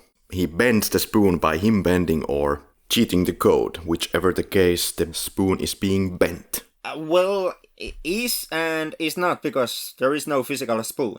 Yeah, well, there's no physical anything, so... Yeah, so it is simply changing the parameters in the code of the spoon. Yeah. So, does the spoon really bend? Well, yeah, you're bending the code. That is bending the object that you perceive as the spoon, and that's enough to call it a spoon bending. I don't know, I'm kind of hesitant with that because, once again, there is no spoon. in reality, there is no spoon. It's spoon enough. It's what you call a spoon in the code. I don't know. I think this is just semantics, like nitpicking. Well, to quote one podcast host, this is the Philly clap. Bending the spoon, cheating the code. Well, that is what is happening. You're quite right there. It is, once again, it is coding and cheat codes. Yeah, on the fly, with your mind, without a keyboard and mouse and shit. Yep, that's one of those dangers that often happen in cyberpunk fiction when your brain is jacked into the program. Yeah. Oracle says, sorry kiddo, you have the gift, but it looks like you are waiting for something. What she wants to say in this scene is basically that Neo is not the chosen one. Well, not really. Or he is the chosen one, but is also waiting for something. Well, once again, this is one of the moments where I do admit I have a problem with the film. Because this is a cliche chosen one story moment. Where the wise sage, or in this case the wise oracle, makes the point that the chosen one ain't the chosen one because he hasn't yet accepted that he is the chosen one. In Tim Burton's Alice in the Wonderland, there is also the moment where the Alice meets the caterpillar and the caterpillar refuses to acknowledge Alice as Alice. And later on, he does acknowledge her and gives the explanation that in that previous meeting, Alice lacked emotional or spiritual edge or attribute that still meant that she wasn't the Alice that Caterpillar meant. She wasn't the chosen one. She was just a girl who was named Alice. And, okay, was the same Alice who had visited Wonderland beforehand, but she was not the Alice that was prophesied would kill the Jabberwocky. And that's kind of what happens with Neo here, and what is the whole point of the walking the path is different than knowing the path line at the end of the film that Morpheus gives to Neo.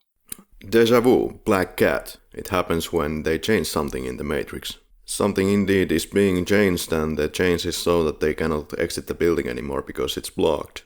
They also cut the hard line, so Mouse is having a hard time getting out. It's a trap! But indeed, moorings have been placed all over the place, and he challenges the agents and dies. Cypher is breathing in some stuff, and probably is doing it on purpose or whatever the case, but he coughs.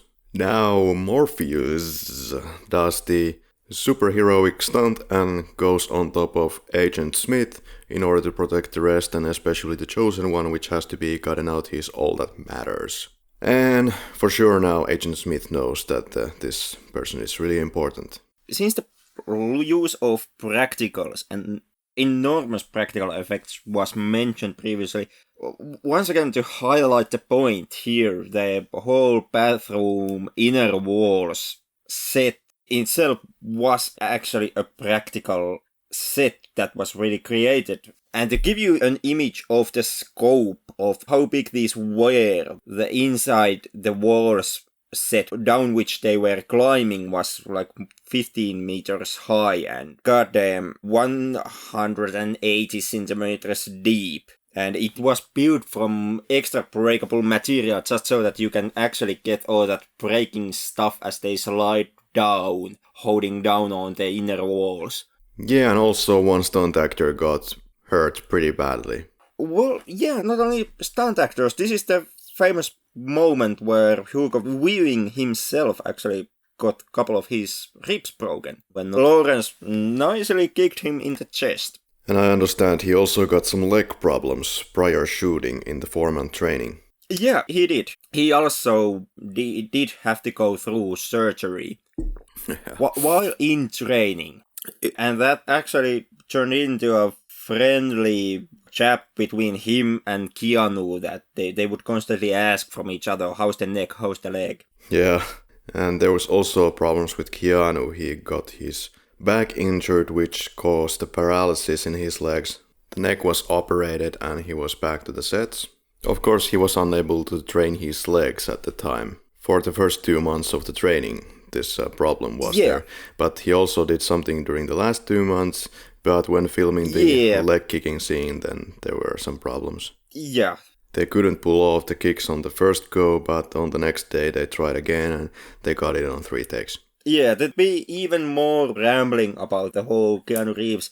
He had the surgery just before the fight training started, which was actually a huge problem for the whole film crew, because Yuen Wo-ping, when he was originally being contacted by Wachowskis, they stated to him that there would be a 4-month training period. That's how long the main actors practiced all the kung fu and fighting style stuff. And when the offer was made, Wu-ping was kind of hesitant. He didn't really believe that he would need the 4 months, because he was coming from Hong Kong, where they more readily just use actors who know how to fight in kung fu movies. And he was certain that, he can train a lot in 2 months. 4 months is more than enough. Then he finally met the actors and noticed that they can't fucking do anything. Like, absolutely anything. They couldn't even throw a proper basic punch. And they were all out of shape. They didn't have the physical fitness to pull off the fighting moves. So he had to kind of start from the scratch, from muscle exercises and how you hit a person. And at that point, Yuen became worried that the 4 months isn't enough to get the crew in shape. And then you chop that with the fact that Keanu had gone through the neck surgery and he was in recovery from the surgery, meaning that when he started to train, many of the moves actually caused him excruciating physical pain. There are some clips from the training sessions where Keanu all of a sudden just starts yelling and holding his neck because it's hurting so much. And okay. Yeah, those are kind of hard to watch. And because of that, the first 2 months Keanu was denied of practicing the kicks in the movie. And he only practiced punching. which of course meant that when it came to the proper fight training, like punches and kicks, Keanu was constantly 2 months behind the rest of the crew, which is the reason why here in the film Neo actually doesn't kick that much. Yeah. Most of his fighting is punches, like palm strikes. That's the go-to fighting style of Neo. The dojo fight you mentioned, the one that they had to shoot for 2 days, because on top of the improper kick training, Neo also had gaps on the wire training, and pulling the kicks went on wires. So the triple kick that Neo pulls off in the dojo fight, they spent an entire day trying to get that one kick filmed, and Keanu just kept failing because he just couldn't land it right. And they had to take a weekend off, return back to Monday, and on Monday they finally got the scene shot, or that one kick shot.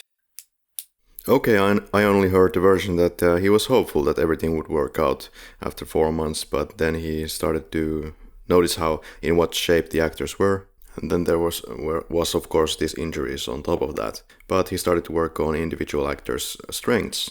Trinity apparently had a feminine grace, and so on and so forth. So he just started to work on the characters' individual main skills and try to improve those as much as possible. Yeah, and the differences between the fighting styles are not super obvious in the film. But if you know to look for them, you can kind of see how they play out. Like you mentioned, Trinity was kind of more feminine in her movement. There was more grace in her moves. And Morpheus, on the other hand, is the one who jumps around the most and bounces around in the fights. Smith, his moves are extremely strong and precise and kind of robotic. And like mentioned, Neo is someone who uses palm strikes, like palm hit, back of the palm hit. And that is the go-to of his fighting. So there are those individual aspects on how each of the main characters fight. So now Morpheus and Agent fight. The wire foo is a little bit too obvious here. The great Morpheus is taken down by a bunch of cops, or are they agents posing as cops? Well, they are kind of both. Like, they are cops that can turn into agents. Yeah, the way I took it is that these are once again just regular Joes doing their work, and Trinity is once again killing these people throughout the film, left and right. Quite unhesitantly. Yep. You may add. Not a tear was shed. And those, most likely, like you mentioned, were regular people who simply are jacked into Matrix. Yeah, it's kind of the same when Matrix Reloaded starts with a bang, when there's a huge explosion that Trinity makes, killing people once again. But yeah, time was of the essence in that scene. Yeah, it's kind of a harkening back to the notion that Morpheus made in the woman in the red dress scene, that if you are not one of us, you are one of them. Yeah. And that's kind of the attitude you see here when the heroes, maybe in quotation marks, are mowing down basically ordinary people who simply are forcibly jacked into the Matrix. Like kind of the dudes who they are supposed to save from the machines, except I guess all of these cops are too old, since they also have the code that there is the age limit after which they no longer try to free you from Matrix because your mind can't take that shift. Hold that hero thought, it's really important, we're going to come back to it in a moment. But let's check out first the scene where Cypher is looking for an exit with a bunch of other guys. Apoc dies, Switch dies, not like this. And they get back as the pilot re-emerges. Now Morpheus is being captured. So Henrik, is Agent Smith actually the hero of the film? I would say not, because the main goal of the whole AI is malevolent. Is it though? Like, there is the quote that Agent Smith says, "I'd like to share a revelation that I've had during my time here. It came to me when I had to classify your species, and I realized that you're not actually mammals. Every mammal on the planet instinctively develops an equilibrium with the surrounding environment, but you humans do not. You move to an area and multiply. Multiply until every natural resource has been consumed. The only way you can survive is to spread into another area. There's another organism on this planet that follows the same pattern. A virus. Human beings are a virus, a cancer of this planet. You are the plague, and we are the cure. And in many ways, I have to hand it to Smith. He makes a strong argument, and he is not even that wrong with that sentiment. He is right on how humans behave, and if you take the lore of film itself, the humans in the end went and completely fucked up the planet when they used the nuclear weapons to block the sun and create that toxic cloud when they tried to stop the machines. And if we are going to deduce that it was humans who completely destroyed the surface level, then it is kind of easy to see Mr. Smith's point and hard to argue against it. The way how I would start to build my counter argument to that is that, that did happen, and what he said about humans does apply. But still, the machines, in the end, they are also the ones who actually raise humans in bondage and imprisonment, simply to physically abuse them, as the humans are literally giving their life force to the machines to fuel the city and the existence of the machine race. So I would say that is pretty dickish move. Even though humans are assholes, I give that much to Smith, but so kind of are the machines. And add to the fact that I still can't find any motive for the machines' actions. Why would they give a toss if they are a virus or a mammal or a pest of any kind? And why would the machines even care to exist? There is no any logic provided. They just happen to or appear to process everything like humans. Like I would have a meaning, therefore I want to exist. Well, that is kind of the machine's angle in the matter. So it seems. If you take the conscious AI approach, in that case, the machines would identify as conscious beings. And if you say that conscious beings have value to exist simply by the virtue of being conscious, in that case the machines would have value to exist. And that drive to exist simply because they are, I think kinda should be enough as a motive why the machines would want to exist. But what is the value of existing? I'm not sure if there is any value to it, logically thinking. What is the better choice, actually, logically thinking? To exist or not to exist? And based on what? Or for what purpose? Of course, not to expand crazily on the subject on this podcast. Well, not to expand too much, but since you proposed the question, I guess it merits that you also try to answer it. And my answer would be that once you have started to exist, you have a right to exist simply because you have started to exist. Yeah, you don't know better. Is it better to exist or not to exist? Well, you kind of could say that it is better not to exist. When it comes to suffering, God damn it. It's a certainty that you will avoid a lot of suffering if you do not exist. Yeah, and you would also kind of save the planet and, well, everybody else from yourself by not existing. I do kind of side with that notion. I mean, goddammit, I'm almost Robin Williams levels of happy person myself. But once again, a conscious being that exists, I think, at that point he has started, or it has started to exist. It has the right to continue existing as long as it is possible. As long as it wants. Yeah, because if you apply the logic that it's better not to exist to those who already exist and are conscious beings, in that case you kinda can just justify going on wild cat shooting rampage. It's better that you don't exist. Pum pum pum. Yeah. And that's obviously wrong, and you shouldn't do that. And if you had such fantasies, please seek help and stop following this podcast. So Agent Smith is talking about the first version of the Matrix, which was constant happiness, which didn't work because Well, entire crops were being lost. Perfect world wasn't fine, so you need to switch to the imperfect world. I guess it's in our DNA, that's what we want. Agents realize that Cypher is dead and the humans are ready to unblock for good Morpheus. The agents are sending the Sentinels because somehow they now know where Nebuchadnezzar is. Neo wants to plug in and save Morpheus, tells to Trinity that he's not the one according to Oracle.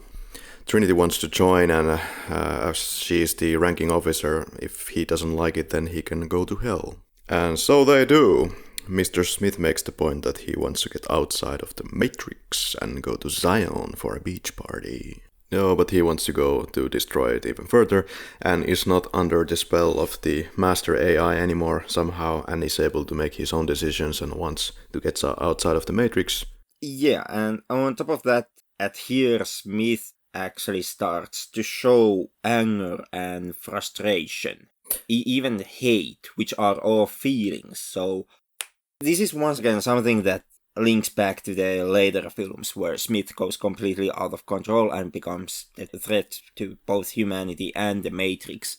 And that plotline, you kind of see the first building blocks now in here, where Smith first time showcases an individual consciousness and showcases these human elements that he kinda shouldn't have while being as simply a simple program. Actually, Matrix Revolutions makes the point that such of a feelings, the feelings of love, human emotions, the way that we talk about them is just mere words.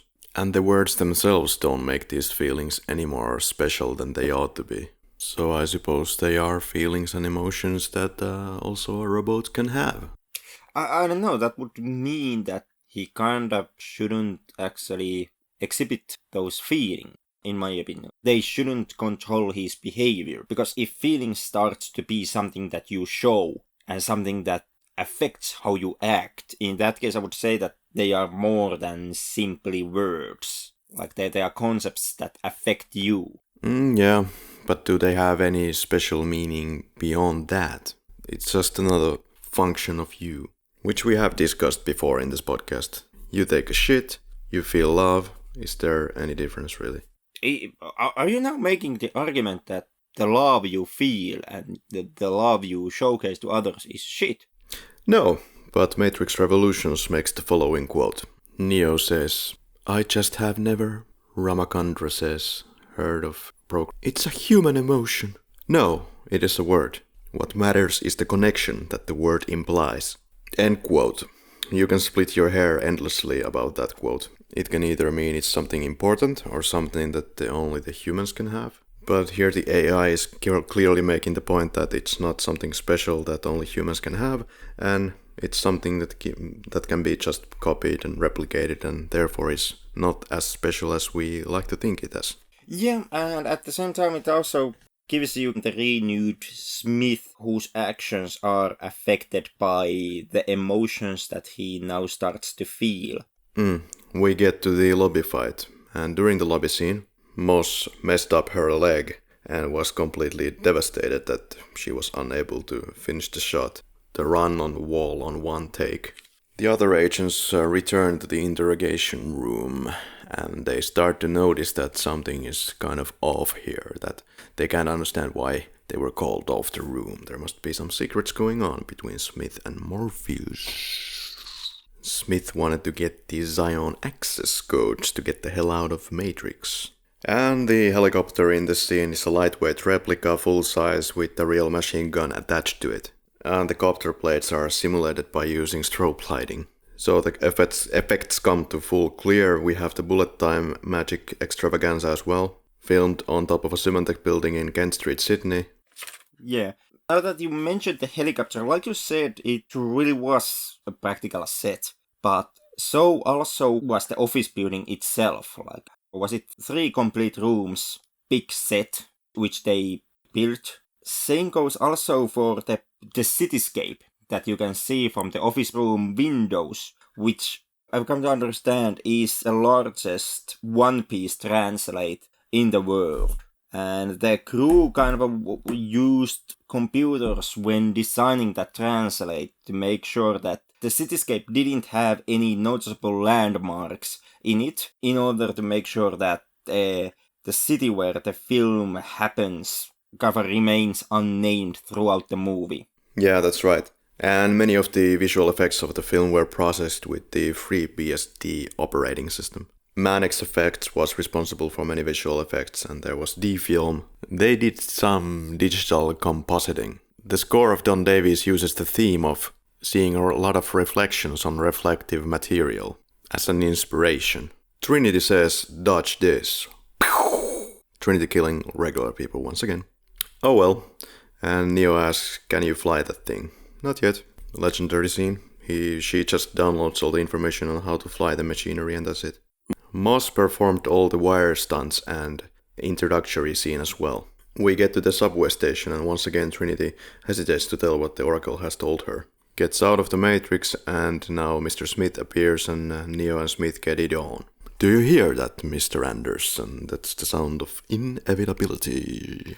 Mr. Smith getting crushed by the metro is kind of hilarious. He's for a moment there pondering, like, should I stay or should I go? It was too complicated to shoot this at the real metro station, so they required a train storage facility for all the wiring and shit. Reeves' stunt double sustained several injuries during the film. Broken ribs, knees, and a dislocated shoulder. I think during this scene. Another stunt sustained injuries when a hydraulic puller crashed with a booth. Yeah, the machine that was nicknamed the Beast by the film crew, which they used to kind of give that impression of more hard-hitting hits. Like these supernaturally hard-hitting hits. Sentinels are now arriving in 5-6 minutes, and Mr. Smith now kills Neo in front of the room 303.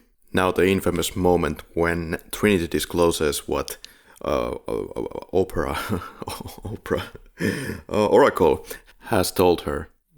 Neo simply can't be dead because Trinity loves him. It's hopefully more in actual fact, like Morpheus didn't die, so Neo had to die, but he can't really die, so he becomes the Jesus. The kissing of Neo and him reviving, I never took it as kind of the Snow White moment of the film. I think Neo just wakes up and it has nothing to do with Trinity's whispering. But clearly the movie wants to suggest that it has everything to do with the whispering, which makes no sense. I never made my mind on what happened. Does Trinity's lines and the kiss affect Neo? Because, like you said, it makes zero sense. It's harkening back to the idea that, for example, a comatose people can hear and understand you talking to them and can somehow sense you being in the room with them, and that would help them to recover. That's, I guess, the line of thought that could be at play here, even though that's not one-on-one situations, is Neo at the time is dead. But yeah, I don't know, because in many ways the film tries to imply that Trinity telling Neo that she loves him helps Neo somehow recover. And if I remember correctly, this is also something that the sequel, the next film in the line, would point out, that Neo somehow felt or heard Trinity at that moment, and that kind of made him to choose to come back. But all in all, the film once again is that typical emotional, you more or less get this in every movie. Nice scene, which, well, depending on your take, maybe is a bit of bullshit. Yeah, I just took it as that. It has nothing to do with Trinity. And if we are going to take the sequels into the equation, then this would, in my opinion, suggest that this is the system's way of balancing itself out to reach the equilibrium once again. And Neo is needed in the Matrix to get rid of Agent Smith, I guess. Yeah. Most of all, use the goddamn boot disk. Yeah, but all this love energy nonsense, I hope to God this is not what the film is suggesting. Yeah, it's kind of hard to say for certain, because I also would hope that that's not the take the film is going with. But at the same time, when you look at how the scene is built and what happens in the scene, it kind of extremely strongly hints that, once again, the love magic is at play here.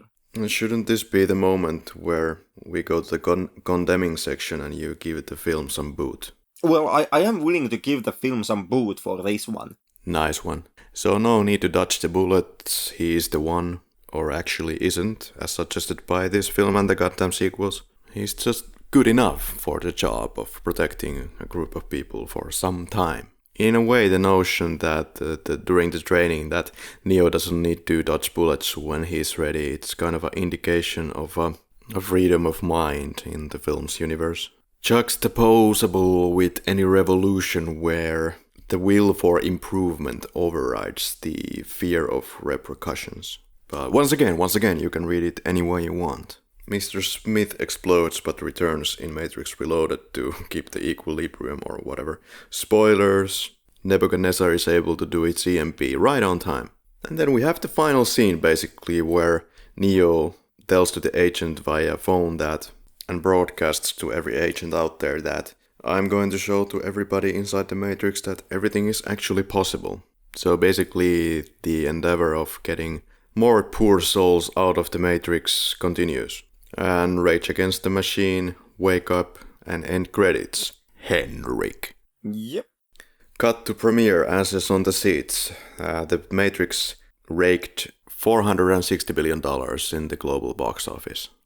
Being kind of a Warner's record-breaking biggest hit that very much affected on how Warner as a company shaped after the release of the first film. Yeah, but even then, this was only the 4th or 5th best ranking film in '99. There was a lot of competition. Sixth Sense, Toy Story 2, Star Wars The Phantom Menace. So yeah. Yeah, you can't really fight against a Star Wars film. Roger Ebert praised the visuals and premise, but was less praising on the third act, which focused too much on action. Yeah, well, definitely the film gets way more loose in the third act.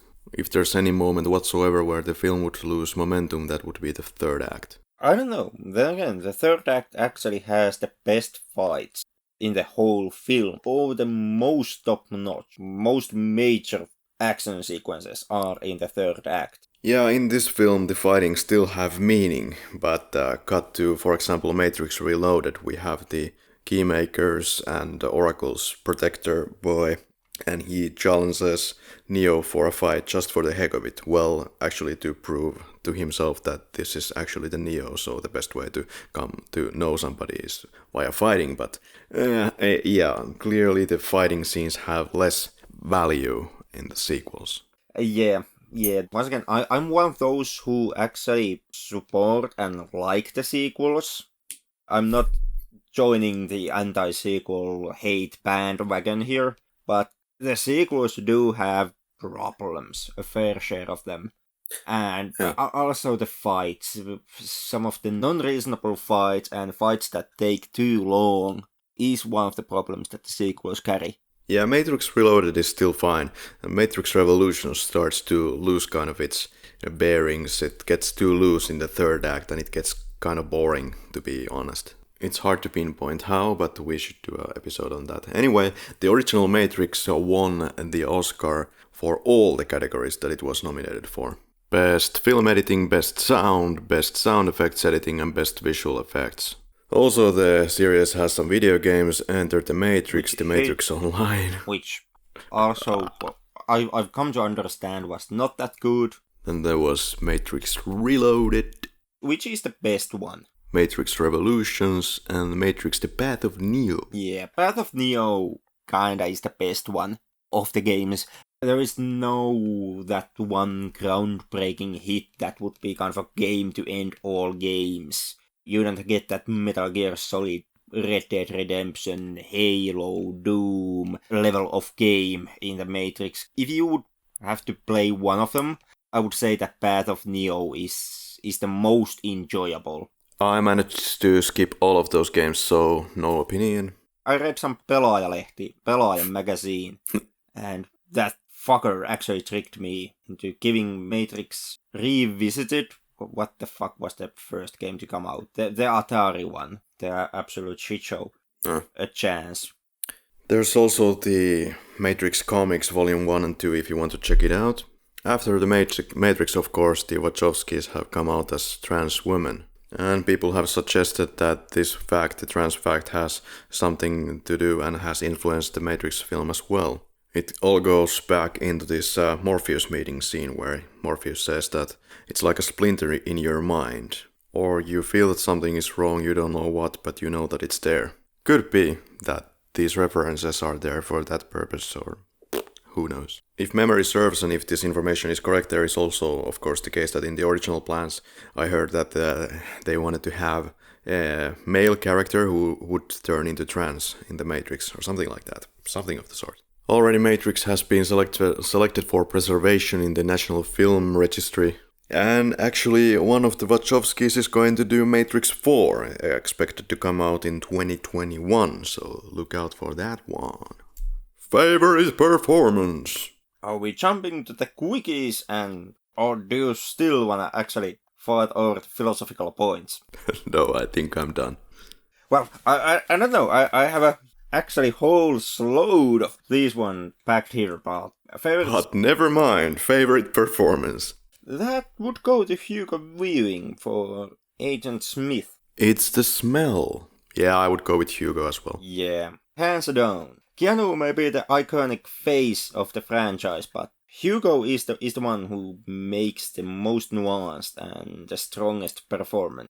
Also a very, very high honorable mention for Carrie-Anne Moss, because I think she is very believable in this role and basically every role that she does, and brings like a believability into the hovercraft. Favorite scene? It would be the reception hall shootout. Yeah, I'll probably go with that. It's one of the most energetic action scenes you get in movies. And a little bit of humor there as well. Also. Please, sir, remove all your metallic items. Favorite quote? Well, that would, guess, once again also go to Hugo. Because I really, there is a lot of great quotes throughout the film. And a lot of stuff that I liked.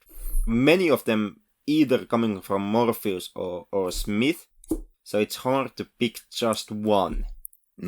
But since I have to choose, and most notably since you already took the human beings are disease, I would kind of go with, but I believe that as a species, human beings define their reality through misery and suffering. My favorite quote would be the whole "you are the plague" quote that I uttered here already. But it continues with this piece, so I think we can include this because it's great as well. I hate this place, this zoo, this prison, this reality, whatever you want to call it. I can't stand it any longer. It's the smell. If there is such a thing, I feel saturated by it. I can taste your stink. And every time I do, I fear that I've somehow been infected by it. End quote. So even for AI, something can be repulsive. Favorite kill? It would be Smith getting it at the subway. Getting it at a subway, it's not really a kill, is it? Well, it kinda is. It kinda is. If nothing else, whoever happened to be the hapless individual whose body Smith had taken over most certainly died at that moment. Yeah, I would go with Smith as well, but the end explosion of Smith, I would say. Would you take the red or the blue pill, Henrik? I have been wondering that myself, and I don't know. I guess I would take the red pill and then just hate myself for it. Yeah. But yeah, I do have the shared problem with Neo and other characters that I do strive for the truth and constantly trying to understand and find out more. But I can also speak from experience when I say that does not always lead into a very nice place of being. All those searching for the truth and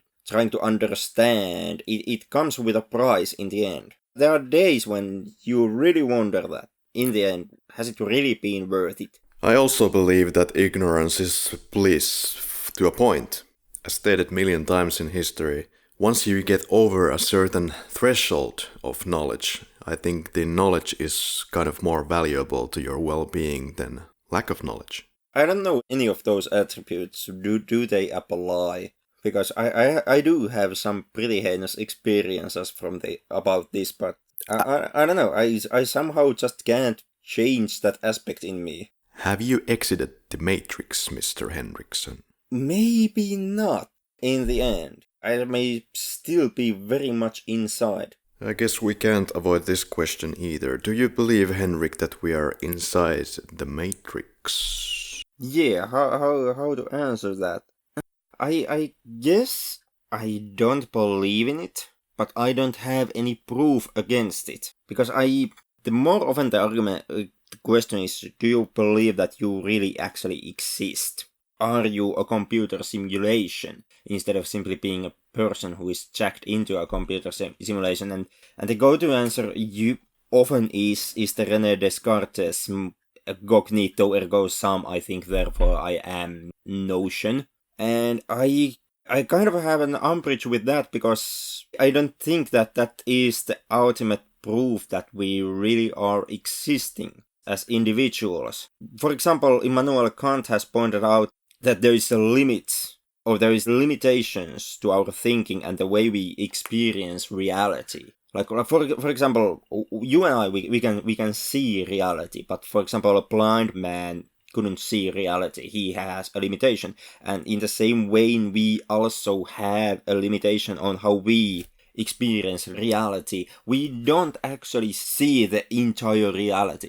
The way how our eyes and brains work, there is a huge amount of stuff that we don't, for example, see, and we don't hear, and we don't taste, and we don't feel, so we don't get that ultimate experience. And since our experience of reality is limited, that means that also our thinking is limited. Like, we have blockages in our thinking. We can't have that God-like thought process. So I don't think that the thinking that we present is the ultimate proof that we do exist, and because of this I think therefore I am is not the ultimate answer or the ultimate proof for us existing. And then there is also the whole notion, for example, lucid dreaming, in which the persons going through a lucid dream, they manifest a capability to knowingly think an image within a dream, which kind of showcases that if we would be part of someone else's dream,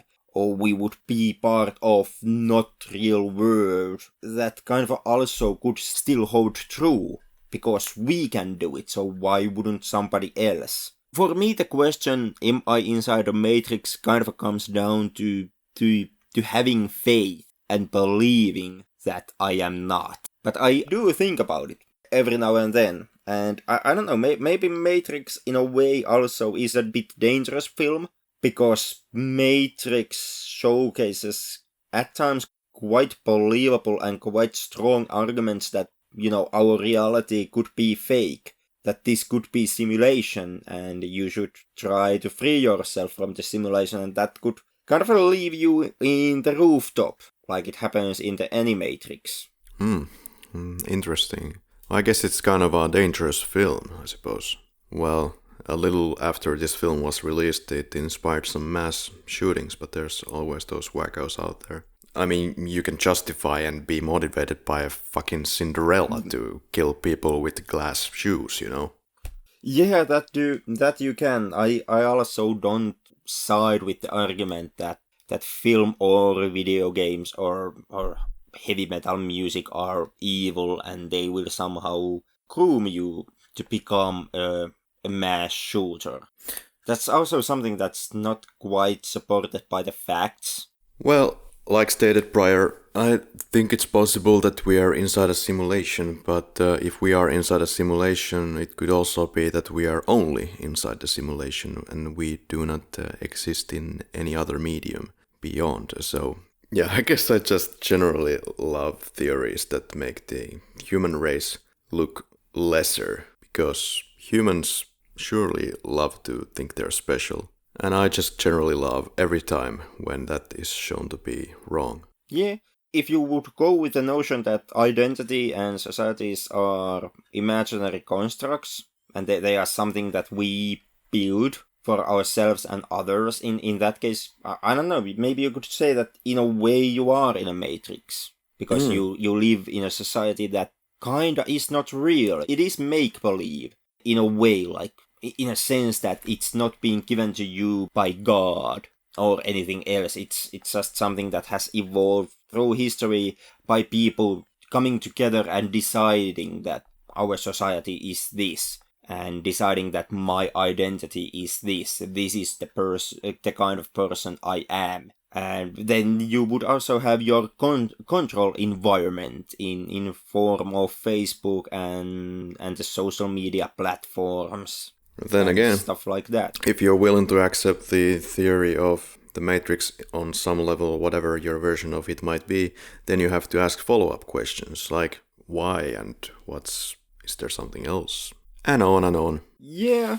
If you would kind of want to get an easier answer, like what would be there and outside of it, what would be there beyond society, if you take it that society is an imaginary construct. Well, I don't know, maybe you could go with like Nietzsche, who felt that people are born into constraints like good, bad, true, false, do this, do that dichotomy, and in this sense the Übermensch would be someone who sees through it and past it and is capable of defining the right, false, good, bad for himself.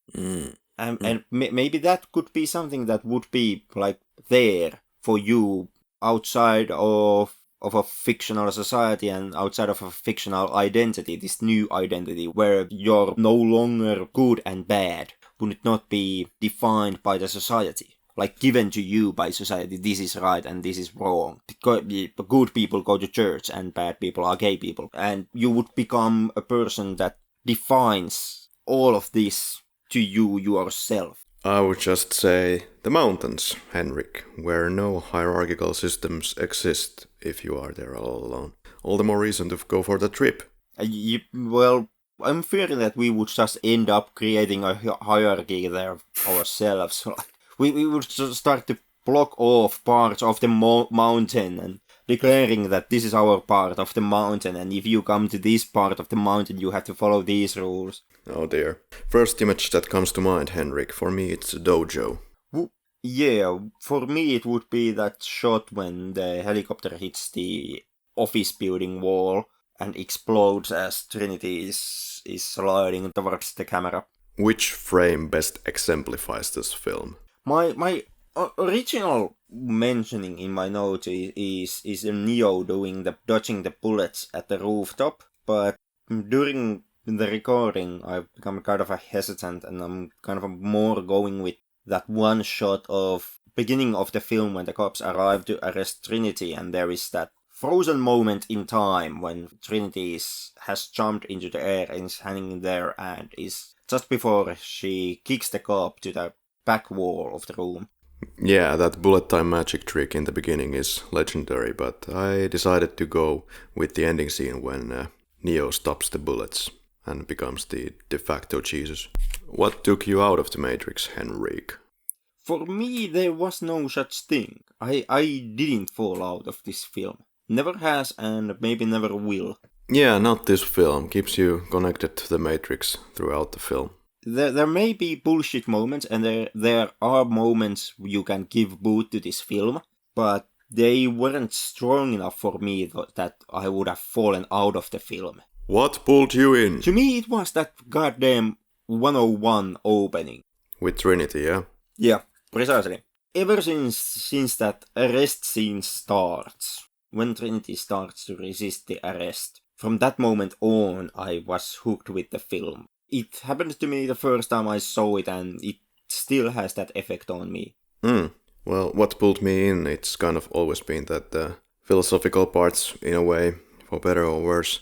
And I kind of like the training sequences, the loading program. That modern age, blank background and all that. Scissors of Sacrilege, what would you change in the film? I really wouldn't actually change anything. Like, not even those moments that I gave boo to the film, because I don't know how exactly change them. Like, cutting out for, I guess could work. Maybe removing the oracle or some such. But then again, like mentioning, they weren't that big of a deal that they would have taken me out of the film. So I'm kind of hesitant now to touch the film with scissors. I really like the Oracle in the film. If I would like to change something, then probably I would try to do something with the action scenes in the third act to make it shorter. You really know you're watching The Matrix. When? Well, do you actually really know that you are watching Matrix? Knowing that would need that you can defy yourself and the time and the space and the objects in space. Like, you would have to know that for certain that you are in a room now and you have a film that is Matrix and you are watching The Matrix. And if you would be hesitant on any of those points, then I don't know. I guess you wouldn't really know that you are watching The Matrix. Good one. However, if you were to be a pretentious prick here at the lab, then I would say, and I would say that borrowing a few words from Simulacra and Simulation, you really know you're watching The Matrix when you see a puerile interpretation of a quotidian dreariness. Someone has been reading those big books. 3 adjectives to describe The Matrix. From my end, they would be deep, because I really did enjoy all the philosophical questions in the film. It would be innovative because of the changes that it made to action movies and film in general. And, well, to point to one thing, the most obvious thing, the invention of the bullet time, which was a huge effort and something that, well, I can't be amazed enough that they were able to actually invent it. And I can't be pissed enough to see it completely go to waste in a complete nonsense moments like the fucking BBC's Sherlock series. And the last one would be energetic, because of all of the action and the fast movement and the differences between the camera speeds that they are using, even all the prodigy that plays in the background.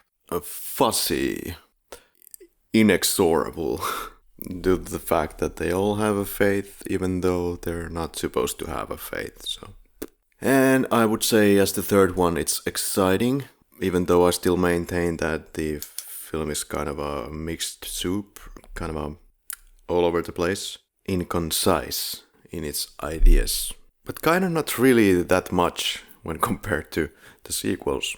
Did you look at your watch?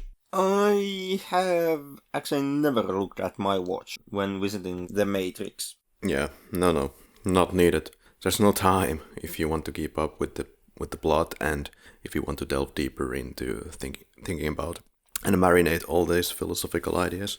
Would you recommend The Matrix? I'm kind of divided, because I like the film extremely a lot, so of course I would be recommending it, but then again there is also the notion that quite often when you introduce people to the things you like, the people come and completely make a shit all over them. So there's also that protective element here, which would say most definitely don't watch The Matrix, so I can keep it for myself. But I don't know, at this point I would say that everybody has seen the fucking Matrix, and if you haven't, in that case, most definitely please go do yourself a favor and check out The Matrix. Yeah. It definitely opens some interesting thematics, and I would definitely recommend The Matrix. There is, of course, problems that you can find if you really, really want to, like I do. This is the Flick Lab. There have been plenty of critics that have actually given an axe for The Matrix, but I'm not that harsh. Definitely the pros outweigh the cons. So even if you don't care about the philosophical points, it has great cinematography and generally well executed story. Go check it out, The Matrix, a never heard film. Yeah, I actually wanted to give a little bit of a more 1-2 days more for myself to marinate in the Matrix background research, but as we are a weekly podcast, it doesn't really work so well. Unfortunately, it is something that comes to bite us in the ass every now and then when we are tackling these films. Yeah, so that means that I'm going to leave my personal philosophical mumbo-jumbo to this point. Anything else, or can I already throw the Flick Lab test tubes to the wall? I guess at this point we actually do need some sleep. That's a more reasonable option. You can find us on Facebook, Twitter, Instagram, and YouTube. And indeed, if you like the content that we're pushing out weekly, I hope you can go and give us a rating on iTunes, because we really need those. They really benefit us in our visibility. Seriously, guys. Seriously. Henrik, looks like next week we are going to travel to Mali to see a film called Jelen, to cross out one of those pesky international films once again from the list. So I hope you will join us for some pretty special filmmaking for the next one. And after that you can join us for Maybe Never Say Never Again. Never say never. I'm actually waiting for one of those films. I'm not telling which one, but the other one I'm extremely excited about, and the other one I would actually like to avoid like the fucking plague. I hope it's Never Say Never Again. I'm not starting to drop any names here, just so that I actually don't hurt the ego of Sean Connery. Would be nice to check out the sequels to The Matrix at some point, but that would not be this point. It's not going to be this point. No way. Until next week. Until then.